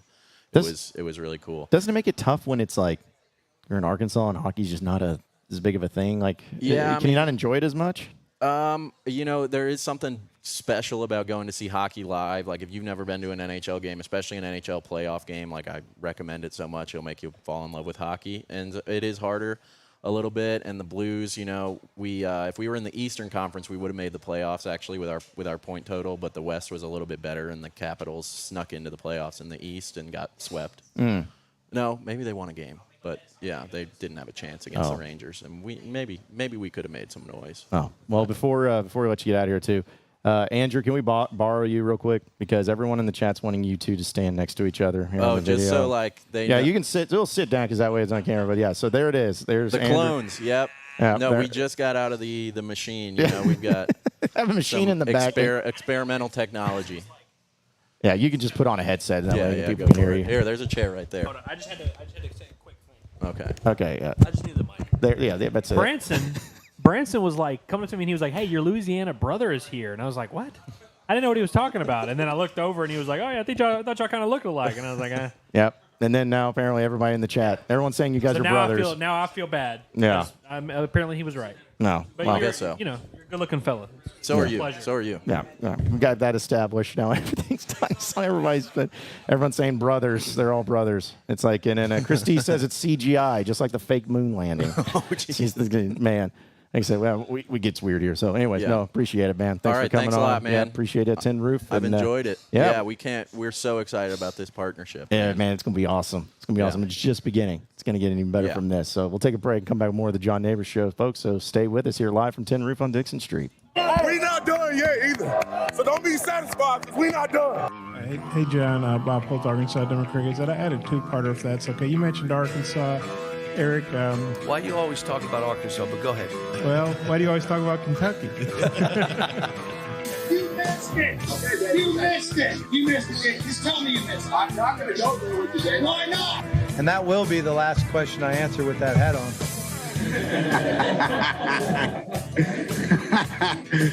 Oh, shoot. That is why Arkansas is fantastic. Yes, sir. You know, and I didn't like the game, but I'm glad I was able to walk off the floor again and deep inside and have that funny feeling that, hey, one more time, Horns. Best guys, I know it's a tough time for you. The coach is gone, but you got a new coach now, and you got to listen to what he says. Okay, I know you're thinking, oh, who is this new guy? Where's the other guy that crashed the motorcycle? We like him better. He was cool or whatever. Forget about all that. Listen to the new coach and get out there and win some games.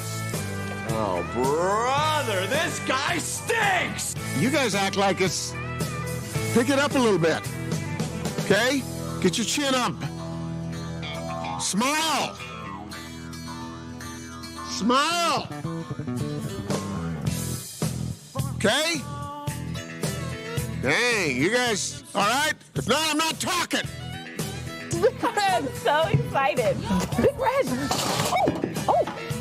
Guys, I've got just one thing I want to say to you. Touchdown, Arkansas! I was a teacher today. Told those boys, welcome to the SEC. Well, Fayetteville is 1,843 miles away, but the call of the Hogs can be heard all the way to San Francisco. Well, stick my dick in the mashed potato. Go Hogs. Powered by Arkansas, for Arkansas. Every time you put a mic in my face, I'm going to say Arkansas. The John Neighbors Show is live from the Natty State Sports Studios.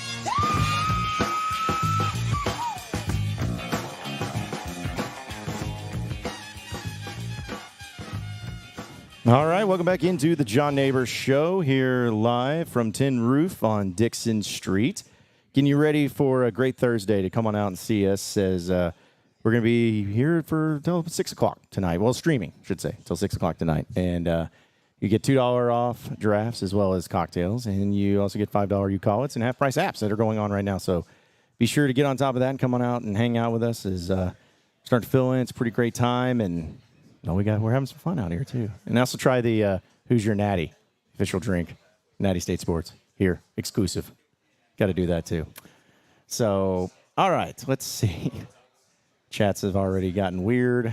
People are already bringing up Kentucky fans. I'm not even going to go into the chat if that's the case. I'm not even going to deal with that stuff because it's bad enough as it is with the Kentucky fans actually being in it. But then when you guys start dealing it and going after the Kentucky fans too, that makes it pretty annoying. But I will say there was another deal because everyone's asking about these players and when it's going to pop and like what was the title for Toppin, because it's just something, try to be clever on that. I don't know if it's actually going to pop or if it's going to be Toppin or anything like that. So I don't know what happened. What happened here? Okay, someone got wet. Jeez. Did we have a spill over there? Is that what it was? Oh, guys. Wow. Just Scotty. Okay, just Scotty was the one that had a little spear party foul. All right, well, luckily they have more. I think that he can get it replaced. But, man, just – oh. Well, I don't know. They may have pants here. If anyone's coming, bring shorts. 32-inch waist. According to Andrew. That's what he said. Verbatim. That's what he said. So, anyway, yeah. Have a pair ready for Scotty out there. See, now I lost my train of thought. I actually had a good thought that I was going to bring up, and now that just threw me off into a mix. Oh, yeah, about the title of the stream and everything for Toppin. Now, the deal is that, as was put out there, I think it was Outkick actually put it out there, which say what you want about him. It's fine. But they actually put out the whole deal about the NIL and about, how much that Calipari's actually getting to be able to work within the NIL and to be able to provide for the players that they have. And then there's the reports about how much you had somebody like John L. Davis turning down from an NBA two-way contract. I think it's like $1 million or $2 million there. And kind of, if you put that into perspective of how much he's actually going to be, getting paid maybe in NIL, you can kind of start putting two and two together. But my whole thing is with the NIL and how Cal has basically just been given this chicken man money, as people like to put it. I don't think that's anything of consequence to be able to just assume that a lot of this is going towards that. But it's not a bad thing. Some people sometimes have this idea of like, oh, if we want people that want to be Razorbacks and not just want to come in and have money. It's like, okay, well, I want the best players. And I think Cal wants the best players. And you know what makes players that are looking at other places that maybe wants them to be a Hog is when the Hogs are giving them more NIL money. And so if you look at it in that perspective, and I think it makes it a lot better for you. So, and enough about these rumors about Caliph Battle returning. Like that's not happening. It's not happening. I'm just saying that it is a crazy time right now to try to say exactly how much players are going to get paid, but you can kind of, again, put two and two together. They're not coming for free. They're not going to be there for free. But Arkansas has been really hitting on most of the guys that they've had on campus. Most of the guys that they've wanted. They're putting it together. So, but now people are going into the chat and saying that's like, oh, we want Caliph Battle back. And there's other people that say they don't want Caliph Battle back. I would be fine that Caliph Battle not coming back. That's when he wants to. Whoever Cal wants, Cal will have. And if he wants to have happening, then that's fine. But, man, it's going to be, there you go, Counts. It's about having a roster next year. They're going to have a roster. They will have plenty of that going on. So, listen, the Tito's bottle is staying right there. Everyone's talking about me grabbing it. Well, yeah, look at this thing. How could you not? Also, can't do this.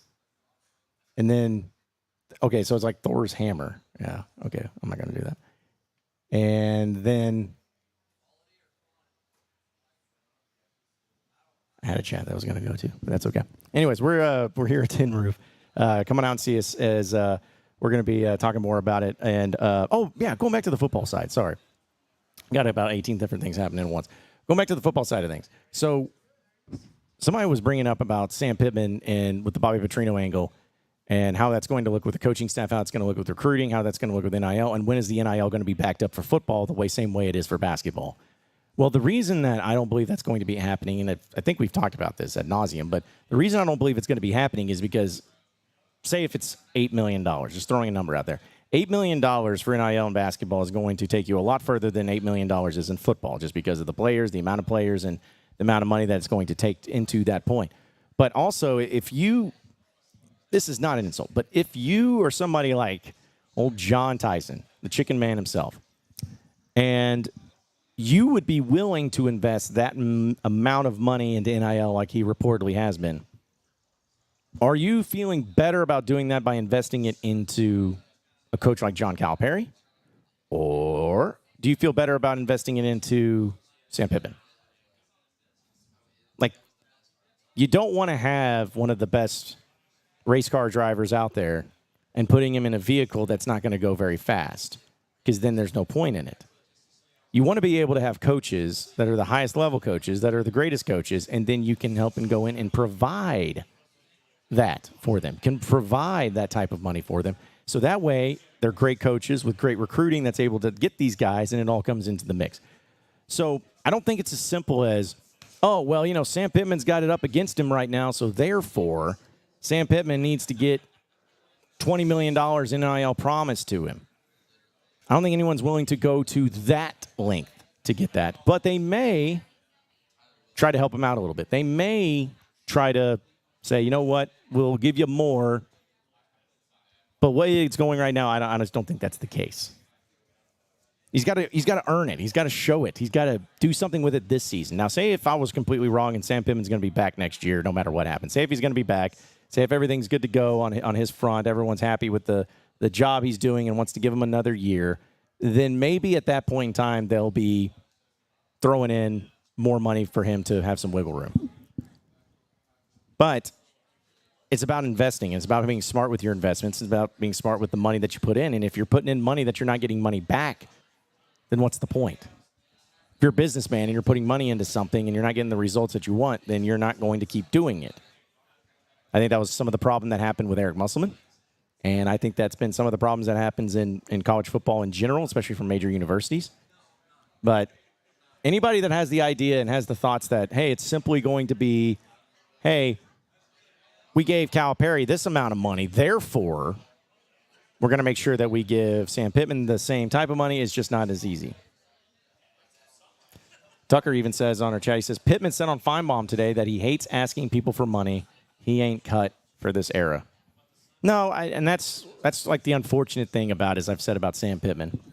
I'm starting to obviously weigh the options of whether or not he's cut out for this, and I truly believe Sam Pittman could have been a great head coach 5 to 7 years ago in the way that college sports was then, where it was simply just football, more recruiting and everything. But when the NIL era took over, unless you have somebody or some coach or some whoever that's involved in the program that's going to be hammering that point, then it's going to be tough to ever get the recruits, because people want that to be embraced, because that's just the reality. You can hate NIL. You can hate what it's done to college sports. You can hate how it's become more professional than it is amateur, and that's fine. But you still have to embrace it, because if you don't embrace it, you're going to be left behind. You're not going to have it. So I get it. Like, I wouldn't like asking, if I was Sam Pittman, again, I think that he could have been a lot better fit for some other situations. But this one, I don't know. I just don't know if he's there. David Turner says, make a big splash with the next football hire, and I bet there'll be a lot of NIL. But probably will be. Probably will be. Depending on who it is. But that's another thing. Do not expect to get like, oh, well, we got John Calipari in basketball, therefore we're going to get Nick Saban. Get him out of retirement. We're going to hire Urban Meyer. He's going to come into the mix. Kirby Smart, he just signed a 10-year, $130 million deal. Give him for $150. He'll come here. Like, it's almost like it set a terrible precedent. And not in a bad way, but almost like it set a terrible precedent there for coaches and how much they can make and how much they can get paid at the university. Someone's talking about protest on campus. Like, what are we doing here? Jonathan says, I'm also waiting for people who want Petrino raised to head coach. It's coming, trust me. What do you mean waiting? It's already here. That's all people are saying right now. It's like, I just can't. It's almost like people are excited about it. They're always like, I kind of hope we suck in the first half of the seasons. That way we can see Petrino as the coach, and therefore I can, be justified in saying he should have been head coach. Like, I'm not rooting for that. I don't think anybody should be rooting for that. But the way some people talk, they're like, there will be people. If Arkansas loses to Oklahoma State in game 2, and even if it's a close game, great game, They edge it out. People are just going to be like, Petrino, hire him. This guy's not cut out for it. Like, it's already there, but it's going to get more so the first loss that Sam Pitman ends up enduring as head coach.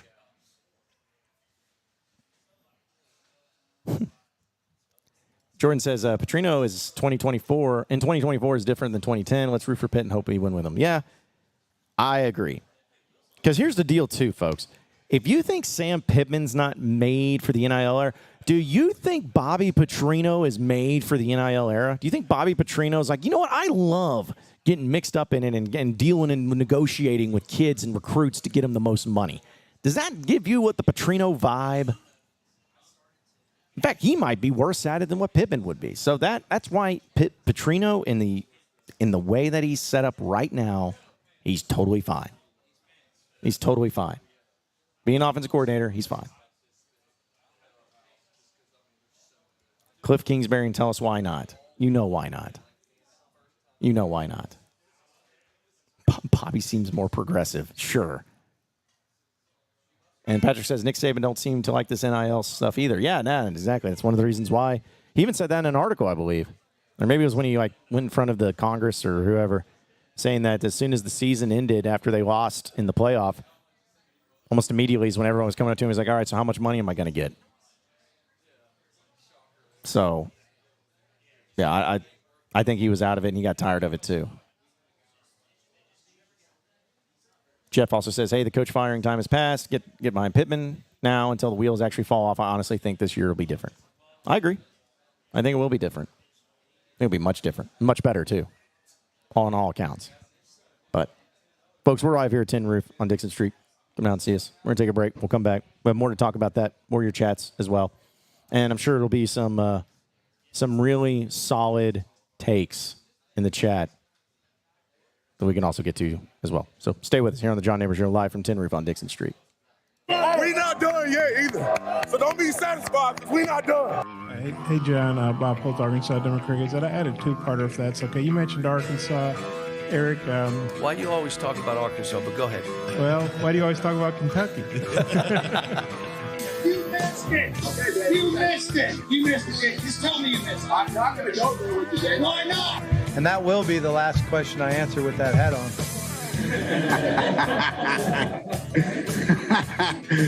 Oh, shoot. That is why Arkansas is fantastic. Yes, sir.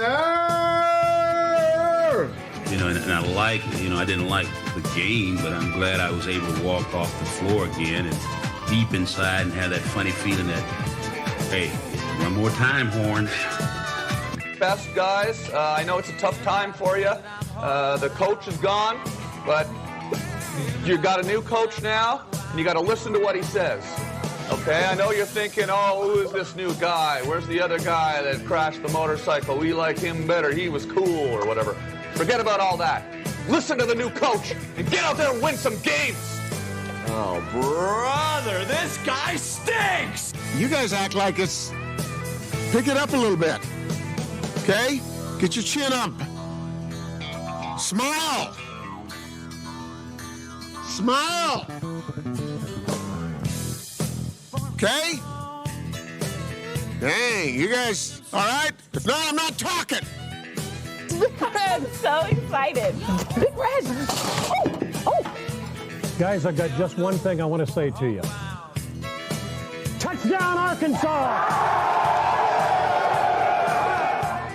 I was a teacher today.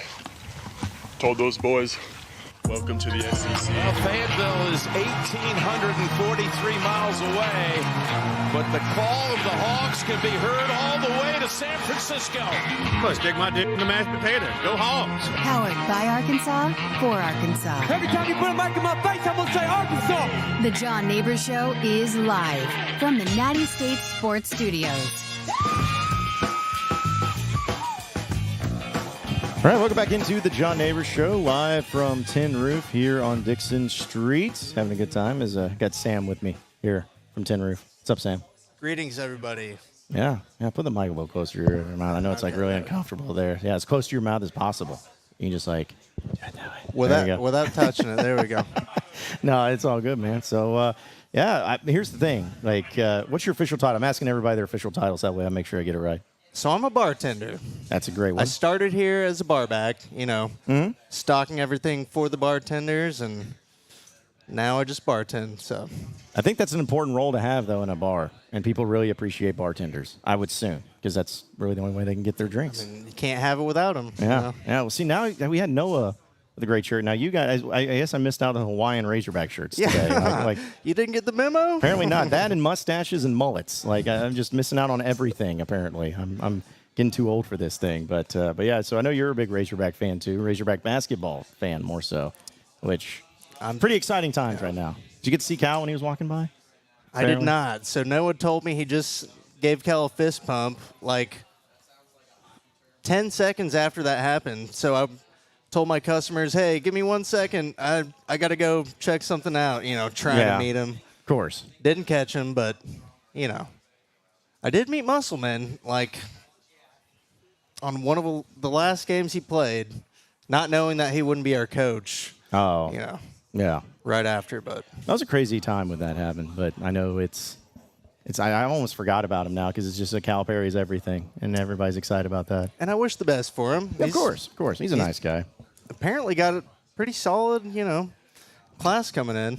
Hey, everybody's excited about the transfers, and I'm like, okay, I think everyone's kind of figured out Muss in the way of like, hey, this is what he does. He's going to do it everywhere he goes, but until he doesn't do it anymore. It's like he goes a billion miles an hour for about 3 or 4 years, and then he goes on to something else. Well, that's kind of the vibe. That's why we loved him here. I know. And I still to this day, again, wish him nothing but the best. But so, if don't ask me, how old are you? I'm 27, about to be 28 in July. So you, in Razorback basketball fandom, like what was the golden years, or what was the years that you remember the most, like growing up? I was honestly hoping you'd ask me this question. Good. So I set it up perfectly for you. The Marshawn Powell, Mike Washington, Steph Welsh eras. Yo. That's what really got me into the Razorback basketball scene. Wait, Steph Welsh and Marshawn Powell got you into the Razorback basketball scene. Michael Washington. Yeah, Courtney Fortson, Marcus Britt. Yeah, so if we're really getting into it, Michael Sanchez. I think the earliest players I remember is like Sonny Weems. Oh, yeah. Remember Sonny Weems? My brother-in-law actually is good friends with Michael Sanchez. The Sanchez, yeah. I didn't graduate high school with him, but me and him were in the same class. He went to Harvard, I went to Fayetteville. So, yeah, it was crazy. He had an offer to Kentucky when Billy Clyde Gillespie was there. Just didn't pan out. But, yeah, because that's the thing is reason I asked that question, I asked the same thing to Noah, is because it is cool to see. I don't know if it's cool or just unfortunate, because I was very lucky to get just a little bit of great years of Razorback basketball. Like, I remember the national championship just a little bit, but then I do remember more so of like that 96 team that made it to the Sweet 16. I remember Derek Hood, Kareem Reed, Pat Bradley. So I guess what I'm saying is at least you're having basketball in college, Razorback basketball, and how good it's been over the past few years. Right. Instead of the purgatory that it was in from 1996 to 2021. Well, right. So when I was introduced to, not necessarily introduced, but when I was old enough to actually become a Hog basketball fan, Stan Heath had become our head coach. Yep. And we all know how that went. And then we moved to John Pelfrey, then Mike Anderson. But you forgot Dana Altman in the mix. He was so technically that the coach. must have been when I was for 5 seconds. He was like the coach. Okay. Yeah, he got hired and then left the next day. He was. Then he went to Oregon. He was at Creighton. Went back to Creighton. Then he went to Oregon and ended up being great. But yeah, it was a literal purgatory of Razorback basketball. Funny story. I think the first time I met you at Tin Roof, I told you this story, but Nolan Richardson called me a liar to my face because I was telling him about a story. You know how I used to have seats in Bud Walton? Yeah. I walked up to him at the end of a game. I was like, hey, do you remember giving me and my family a ride home after the basketball game? And he's like, that never happened. But I got the story completely wrong. It was not after a basketball game, but I did get a ride home from Nolan Richardson, but it was in a snowstorm because I guess he was doing some business with my dad, and my dad was like, hey, my family's stuck in a snowstorm. So Nolan Richardson picked me up in his van, took me home. But when I was talking to him, I explained the story completely wrong, and so he called you a liar. He did. I'm about to say, no offense, but if Nolan Richardson calls you a liar, you're a liar. I mean, people are going to be like, hey, I can't argue with that. I should have had my story straight if I was talking to Nolan. Yeah. Well, no, listen, he's one of those guys that, I guess he's 80 years old now. And Is he really? Yeah, he's iconic. And that's something that I will continue to bring up. Maybe he hasn't been brought up. I'm sure it has. But Arkansas is one of the few schools in college basketball programs that have had officially 3 Hall of Fame coaches. What are the other 2? Nolan Richardson, Eddie Sutton, and now John Calipari. Okay. Hey. Calipari does make it 3. Yep. Yeah. So, I mean, eat that, all you other programs out there that think you're so cool. So, now they got 3 Hall of Fame coaches. But, Nolan was awesome in the stories that he had. I'm glad he was still part of the program. I thought it was funny, too, that Calipari called him. And, before he took the job. I saw that. Wanted to make sure that he that. approved of it and all of that. So, Which I do respect. yes. You know? Yeah. It's so weird because I used to hate Calipari, and if I heard that story before, I'm like, shut up, don't talk to my coach. I hate you. Any Hog fan would have said the same thing. Yeah. You know? I mean, because I was in the student section when, the Kentucky years when Cal was there, and the Qualls put back dunk. I was on the front row of it. And I remember some of the things I said to Cal to Kentucky. It wasn't good. And so it's just amazing how things have changed now. Everybody's on board with it and loves the guy, and he's all fine. And he's like our best friend. Hopefully Cal doesn't know that was you saying those things. He probably nah. I don't have. But he wouldn't care either way, you know. I'm say I'm sure he's had. I'm sure he's had plenty of people have to come up to him and be like, "Hey, I didn't actually mean that. I didn't actually mean to say that," or people deleting tweets. Yeah. But hey, now that he's the coach here, he's the greatest thing ever, and everybody loves him. That's how I feel, man. Yeah. I mean, so who was your favorite player at Arkansas ever in history? So I've thought a lot about this. Okay. I'm not gonna lie. First name that comes to mind is Ronnie Brewer, because Ronnie was great. That's when I was really getting into Razorback sports. I was still a kid, But if I want to name a few others, not gonna lie, Ricky Council, one of the favorite players I've ever seen play for us. So explosive. He was fun. He had some of those dunks that he had were pretty incredible. Bobby, I mean.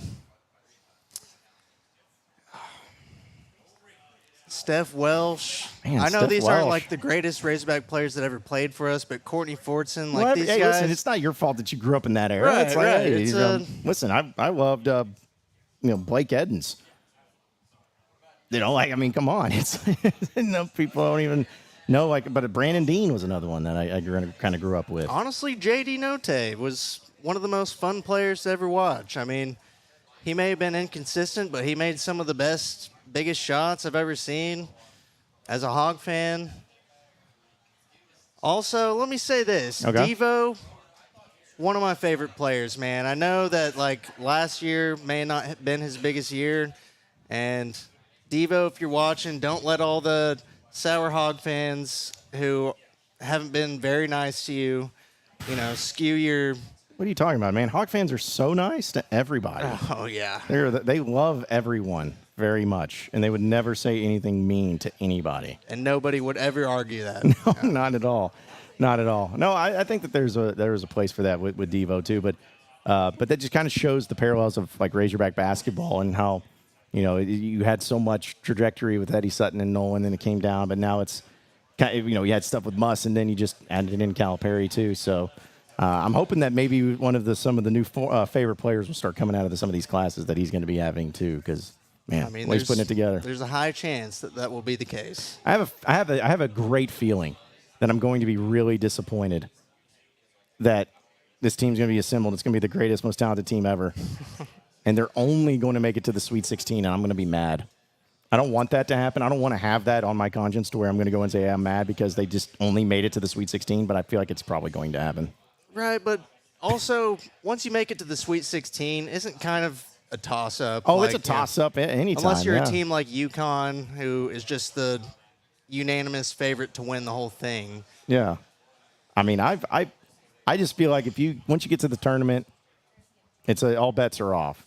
Arkansas has been very fortunate to where they've gotten into the tournament with Muss, that they didn't have this major upset. even though they were really close. That's true. Like they almost lost most of their games that they've ever played into now the NCAA now tournament. that Musselman is not our coach, we can be honest about that. Yeah. Yes, absolutely. By the way, Porkenstein says Jonathan Monica and Eric Ferguson. We're telling him some of his favorites. Those are two names that I think one of the last Smack. maybe college basketball video games I was playing. Yeah, from Pookie from Smackover, man. Jonathan Monica, Smackover, Arkansas. Yeah, he would be. And Leslie says, is there any chance of KK Robinson if he come back to the Arkansas Razorbacks? No, he's not. Wish him nothing but the best. Absolutely. But he's not. Yeah. But he's not coming back. I wish Jackson Robinson the best as well, Jackson Robinson, yeah. Which is he committed anywhere yet? He is not, as far as I know, but I know Kentucky fans want him. Yeah. It would be the really funny thing if he returned to Arkansas. That would be funny. He's got a chance to do something hilarious. Yes, and I really hope that would happen too. So, and then there's another one too. Yeah, everyone's talking about, hey, Corliss Williamson. Yeah, he was good too. So Corliss Williamson actually liked one of my tweets the other day. He tweeted about how our championship team had a Croatian on the team. That's right, yeah. Because we had DeVore I was Remock. like, is Big Z going to be our good luck charm? And I got a like by Corliss Williamson. I was like, oh, that's pretty cool. Yeah. But Cool. also, who knows? Listen, I think it's Arkansas is won or played for a national championship every year they've had a Croatian on the team. So are these not the only two Croatians we've had on our team? Have we had more than that? No. I don't think so. I don't know the nationalities of all the players and everything, but maybe. I don't think anybody really does. It's a possibility. It's a possibility. So. But yeah, fun fact: Corliss Williamson liked my tweet the other day. Man, you made it. Now, if you could get the follow back, Mama, I made it. If you get the follow back, it's going to be great. So, well, tonight, Tin Roof, you're going to be working, or are you going to be hanging out, or are you doing either or? So I opened the bar today. So luckily, I'm off tonight. But I do have a question about the intro to your show. Okay. So you know how when it goes, and welcome to the show, your host, John Neighbors. Is that the Bud Walton Arena announcer? That is John George. That is the PA. The guy that's been doing it for, what, like 20 years or so? No, he's been doing it for longer than that. Yeah, it's John George. He's a good friend of mine. I got him to record it. Because I thought it would be really cool. Because I always, because you talk about things you grow up with in basketball. And as a kid, if I went to a basketball game, I didn't know anything really as much as going on when I was young. But I always remember the smell of the popcorn. I remember the little Jumbotron screen they had. And I remember the voice of the guy that always said anything. Mm-hmm. And so I always loved that voice. And always got me hyped when it's like, now entering Bud Walton Arena. So I got him to record it, and I was like, man, that's perfect. Thank you for confirming that. Because So when I grew up going to Bud Walton, I got to sit in third row. We had season tickets, third row, and the person sitting right in front of me was Mrs. George. Oh. And eventually I put two and two together that was his mother. I think I'd irritated her a couple times because I was the 9-year-old sitting behind her seat, maybe kicking on her chair. But probably. Yeah, I thought I recognized his voice. Yeah. So that's cool. You got him to do that. He's iconic. And he also, fun fact, he does the SEC tournament when he's over there. He's done that for years. Every single time it's his voice. Yeah, he so does. It's going to be a sad day whenever he has to retire, which hopefully is not anytime soon. Hopefully. Yeah, voice booms throughout all of Bud Walton Arena. But, yeah. Well, hey, Sam, appreciate you joining us and hanging out, talking a little basketball with us. Appreciate you having me on. Yeah. It's fun. I can't wait to keep doing this, man, each and every Thursday of this month, too. So. Because did you say you were going to be working or not tonight? I'm not working tonight. I was going to ask. I was going to tell people to come and be like, "Hey, talk to Sam." It's funny because I'm technically the bartender right now, but I'm not pouring drinks right here. So. Oh well, I mean you could, but we have a lot of equipment. I suppose now. I could. Listen, you're partaking in a beverage. What is that, by the way? So this is a Miller Lite. Nothing special, but it is Not in a a Miller tin roof guys cup, around here. so let's get that. Oh yeah, that's promo right there. Which I found out too. You guys have two logos. You got one with the guy with the hat, and then you have the lady dancing. And I remember when I tweeted out back when we were first getting this going and put out a little tease, it was just the logo of the lady dancing, and everyone assumed that it meant that I was that Boogie Fland was committing to Arkansas. Even though it was like days before it happened, because they're like, what does this mean? Okay, there's a woman dancing, boogieing, Boogie Fland. Boogie Fland's coming. It's like, or if you just look at the logo, you could probably figure it out that it is that. So, anyways. People are always looking for those cryptic messages, you know. People are too easy. Especially from you guys. They're too easy. It's just literally low-hanging fruit. It's like fishing with dynamite. I can just put out the side-eye emojis, and everyone just loses their minds. It's kind of fun to mess with people like that, but I don't do it. So, anyways. But, yeah, coming out on Tin Roof, though, folks. It's a great time, great place, great bartenders. Appreciate you, John. Like Sam here. So, yeah, appreciate Woo you. pig. Yep. Go Hogs. We'll have our final segment here on the John Neighbors Show live from Tin Roof coming up next, so stay with us. We not done yet either. So don't be satisfied because we not done. Hey John, Bob Holt, Arkansas Democrats. I added two-parter if that's okay. You mentioned Arkansas. Eric. Why do you always talk about Arkansas? But go ahead. Well, why do you always talk about Kentucky? You missed it. You missed it. You missed it. Just tell me you missed it. I'm not going to go there with you, Jay. Why not? And that will be the last question I answer with that hat on.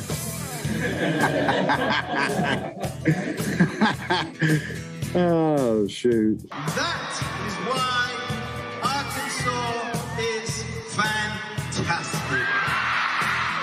Yes, sir. You know, and I didn't like the game, but I'm glad I was able to walk off the floor again and deep inside and have that funny feeling that, hey, one more time, Horns. Best guys, I know it's a tough time for you.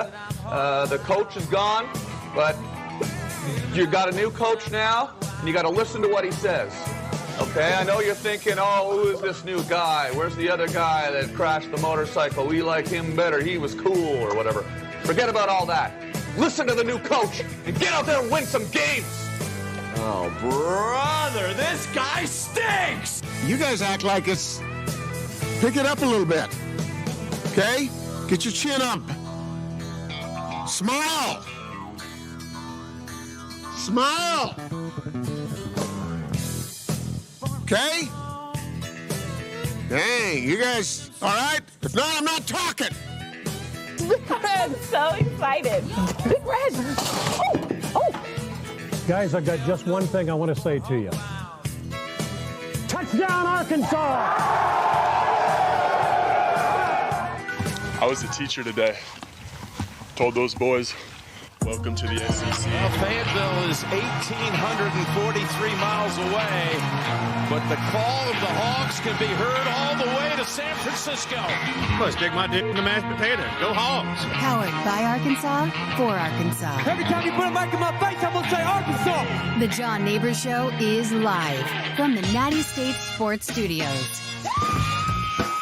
All right, final segment here on the John Neighbors Show live from Tin Roof here on Dickson Streets. We got Mallory, which I guess I asked everybody else what their official title was, and yours is General Manager, GM? The assistant, but yes. Assistant to the General Manager? Assistant General Manager. Okay. But sure. Did you get the Office reference? I don't know if Yes, you're I did, okay. Just making sure. I was like, if I dropped an Office reference and you didn't understand it, then I feel bad. So, but I wanted to show this off because what you're drinking right now is called what?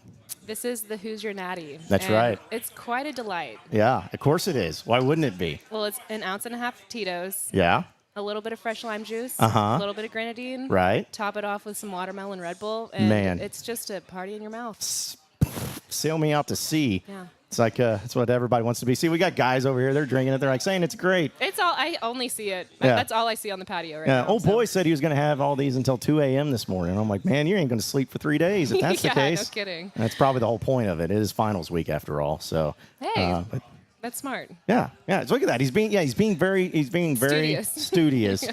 by drinking a bunch of Who's Your Natties during finals week. So, but yeah, because fun fact about this, we were trying to come up with the name of the drink. There were some solid options in the mix. But Yeah. I don't name drinks very often. It's not the kind of thing I do. So I was kind of just throwing it over to hopefully like Mallory'd be able to help me out. And you did a little bit, but it's like, okay, I've just figured out. I was like, Who's Your Natty? It's good. An honor, and what I was thinking of is an honor of Toby Keith.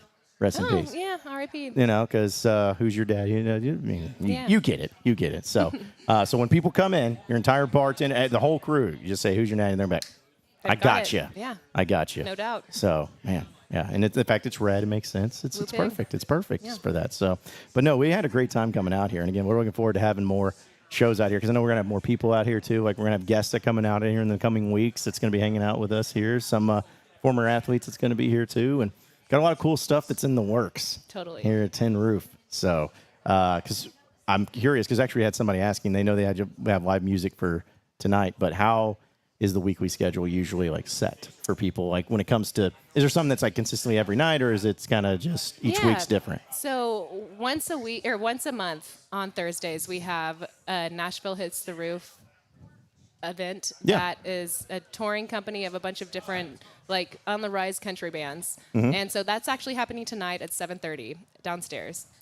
And then after that, on the rest of the normal set for the weekends, we've got on Thursdays a 9:30 band that will play throughout Friday and Saturday, and they'll close down downstairs, and then we'll have a DJ upstairs that will kind of bring on a little higher energy party, if you will, and then as well as a DJ outside, given the conditions of the weather, and it looks like we're going to work it out tonight. Yeah, it was a lot better than what it was when I first got here to set up. Yeah. It was a little dicey. Arkansas weather, you don't know. Yeah. But then Fridays and Saturdays, we've got the similar setup. So we've got a 6:30 band that plays downstairs, and then upstairs starts at 8:30. And the patio, it varies, but it usually is either early afternoon, late afternoon. You can check out our Instagram or our website to really get the details. Fayetteville Tin Roof. Fayetteville Tin Roof, yep. On your Instagram. Yep. And website is? FayettelleTinRoof.com. Yeah. All right, cool. I figured that was the case, but I Yeah. wanted to set up to you just in case it wasn't there. So, but yeah, it's cool. Like I said, we had about 4,000 people checking it out here today and seeing what we're doing. And we're going to be doing it from different locations inside of the building too, because once it's really nice, we'll be doing it outside because they have a sweet. It's not patio, or is it the deck? What is it called? So here is the balcony. This is the balcony, But I but- kind of like the deck too. The deck's cool. Yeah. You know, and then big deck. Out in the back, we've got a container bar for the patio, and Okay. that's our back patio. And Back patio. And Okay. then inside, we've got a giant bar where that goes on late night on the weekends, and then downstairs is all the time a party. Yeah. And Well, I was wondering the room names yesterday in the areas. The green room. Yeah. And then the 1.5 room. yeah, there's the 1.5 room too. Yeah, I'm starting to get the geography of like blueprints over here of Tin Roof and knowing where everything's at too. Because like that's how great this thing is. Like it's so big that there's a place that's literally 1.5. Like if you're walking up the stairs, I didn't even know it existed until we met that time. I was like, oh, I just thought it was like just a windowed area, but no, it's like got a place where you can go in there and you can rent this place out too. You can rent it out, and it's all glass windows facing West Street. So and soon, once this city park in the corner is going to be done, it's going to be an even better view. But yeah, you can rent any space out at any time, and we'll take care of you. Yeah. They just need to contact you. Yeah. Ask for Mallory. Yeah. Assistant General Manager. Mallory, Larry, or Bill or Ben. But yeah. Yeah, which all of them are great people, too. Yeah, it's been fun hanging out with them. But, hey, listen, we appreciate you, again, having us on here. It's been a lot of fun, and look forward to it because I know you guys are always doing new things, trying new things, and especially when the weather's nice, being out here is pretty sweet. The weather is picking up for the weekend. Thank so, goodness. Yeah, it's nice. Yeah, I was kind of frustrated by the lack of consistency when it came to the weather and everything. But, no, it's going to be great, so we're going to keep the party moving here. Yeah. Stream ends, but we're going to keep it moving here. Absolutely. And let's do it. then each and every night, you need to come out to Tin Roof right here, Dixon Street, have some fun. So, Mallory, appreciate you Yeah. having us Thank out. you. Appreciate Come you get too. a Who's Your Natty. Come to Tin Roof. Cheers. Yep, there you go. Cheers. Appreciate everybody listening and watching into the John Neighbors Show. We will catch you guys tomorrow. Same sports show, same sports channel. Come out to Tin Roof, folks. We'll see you tomorrow.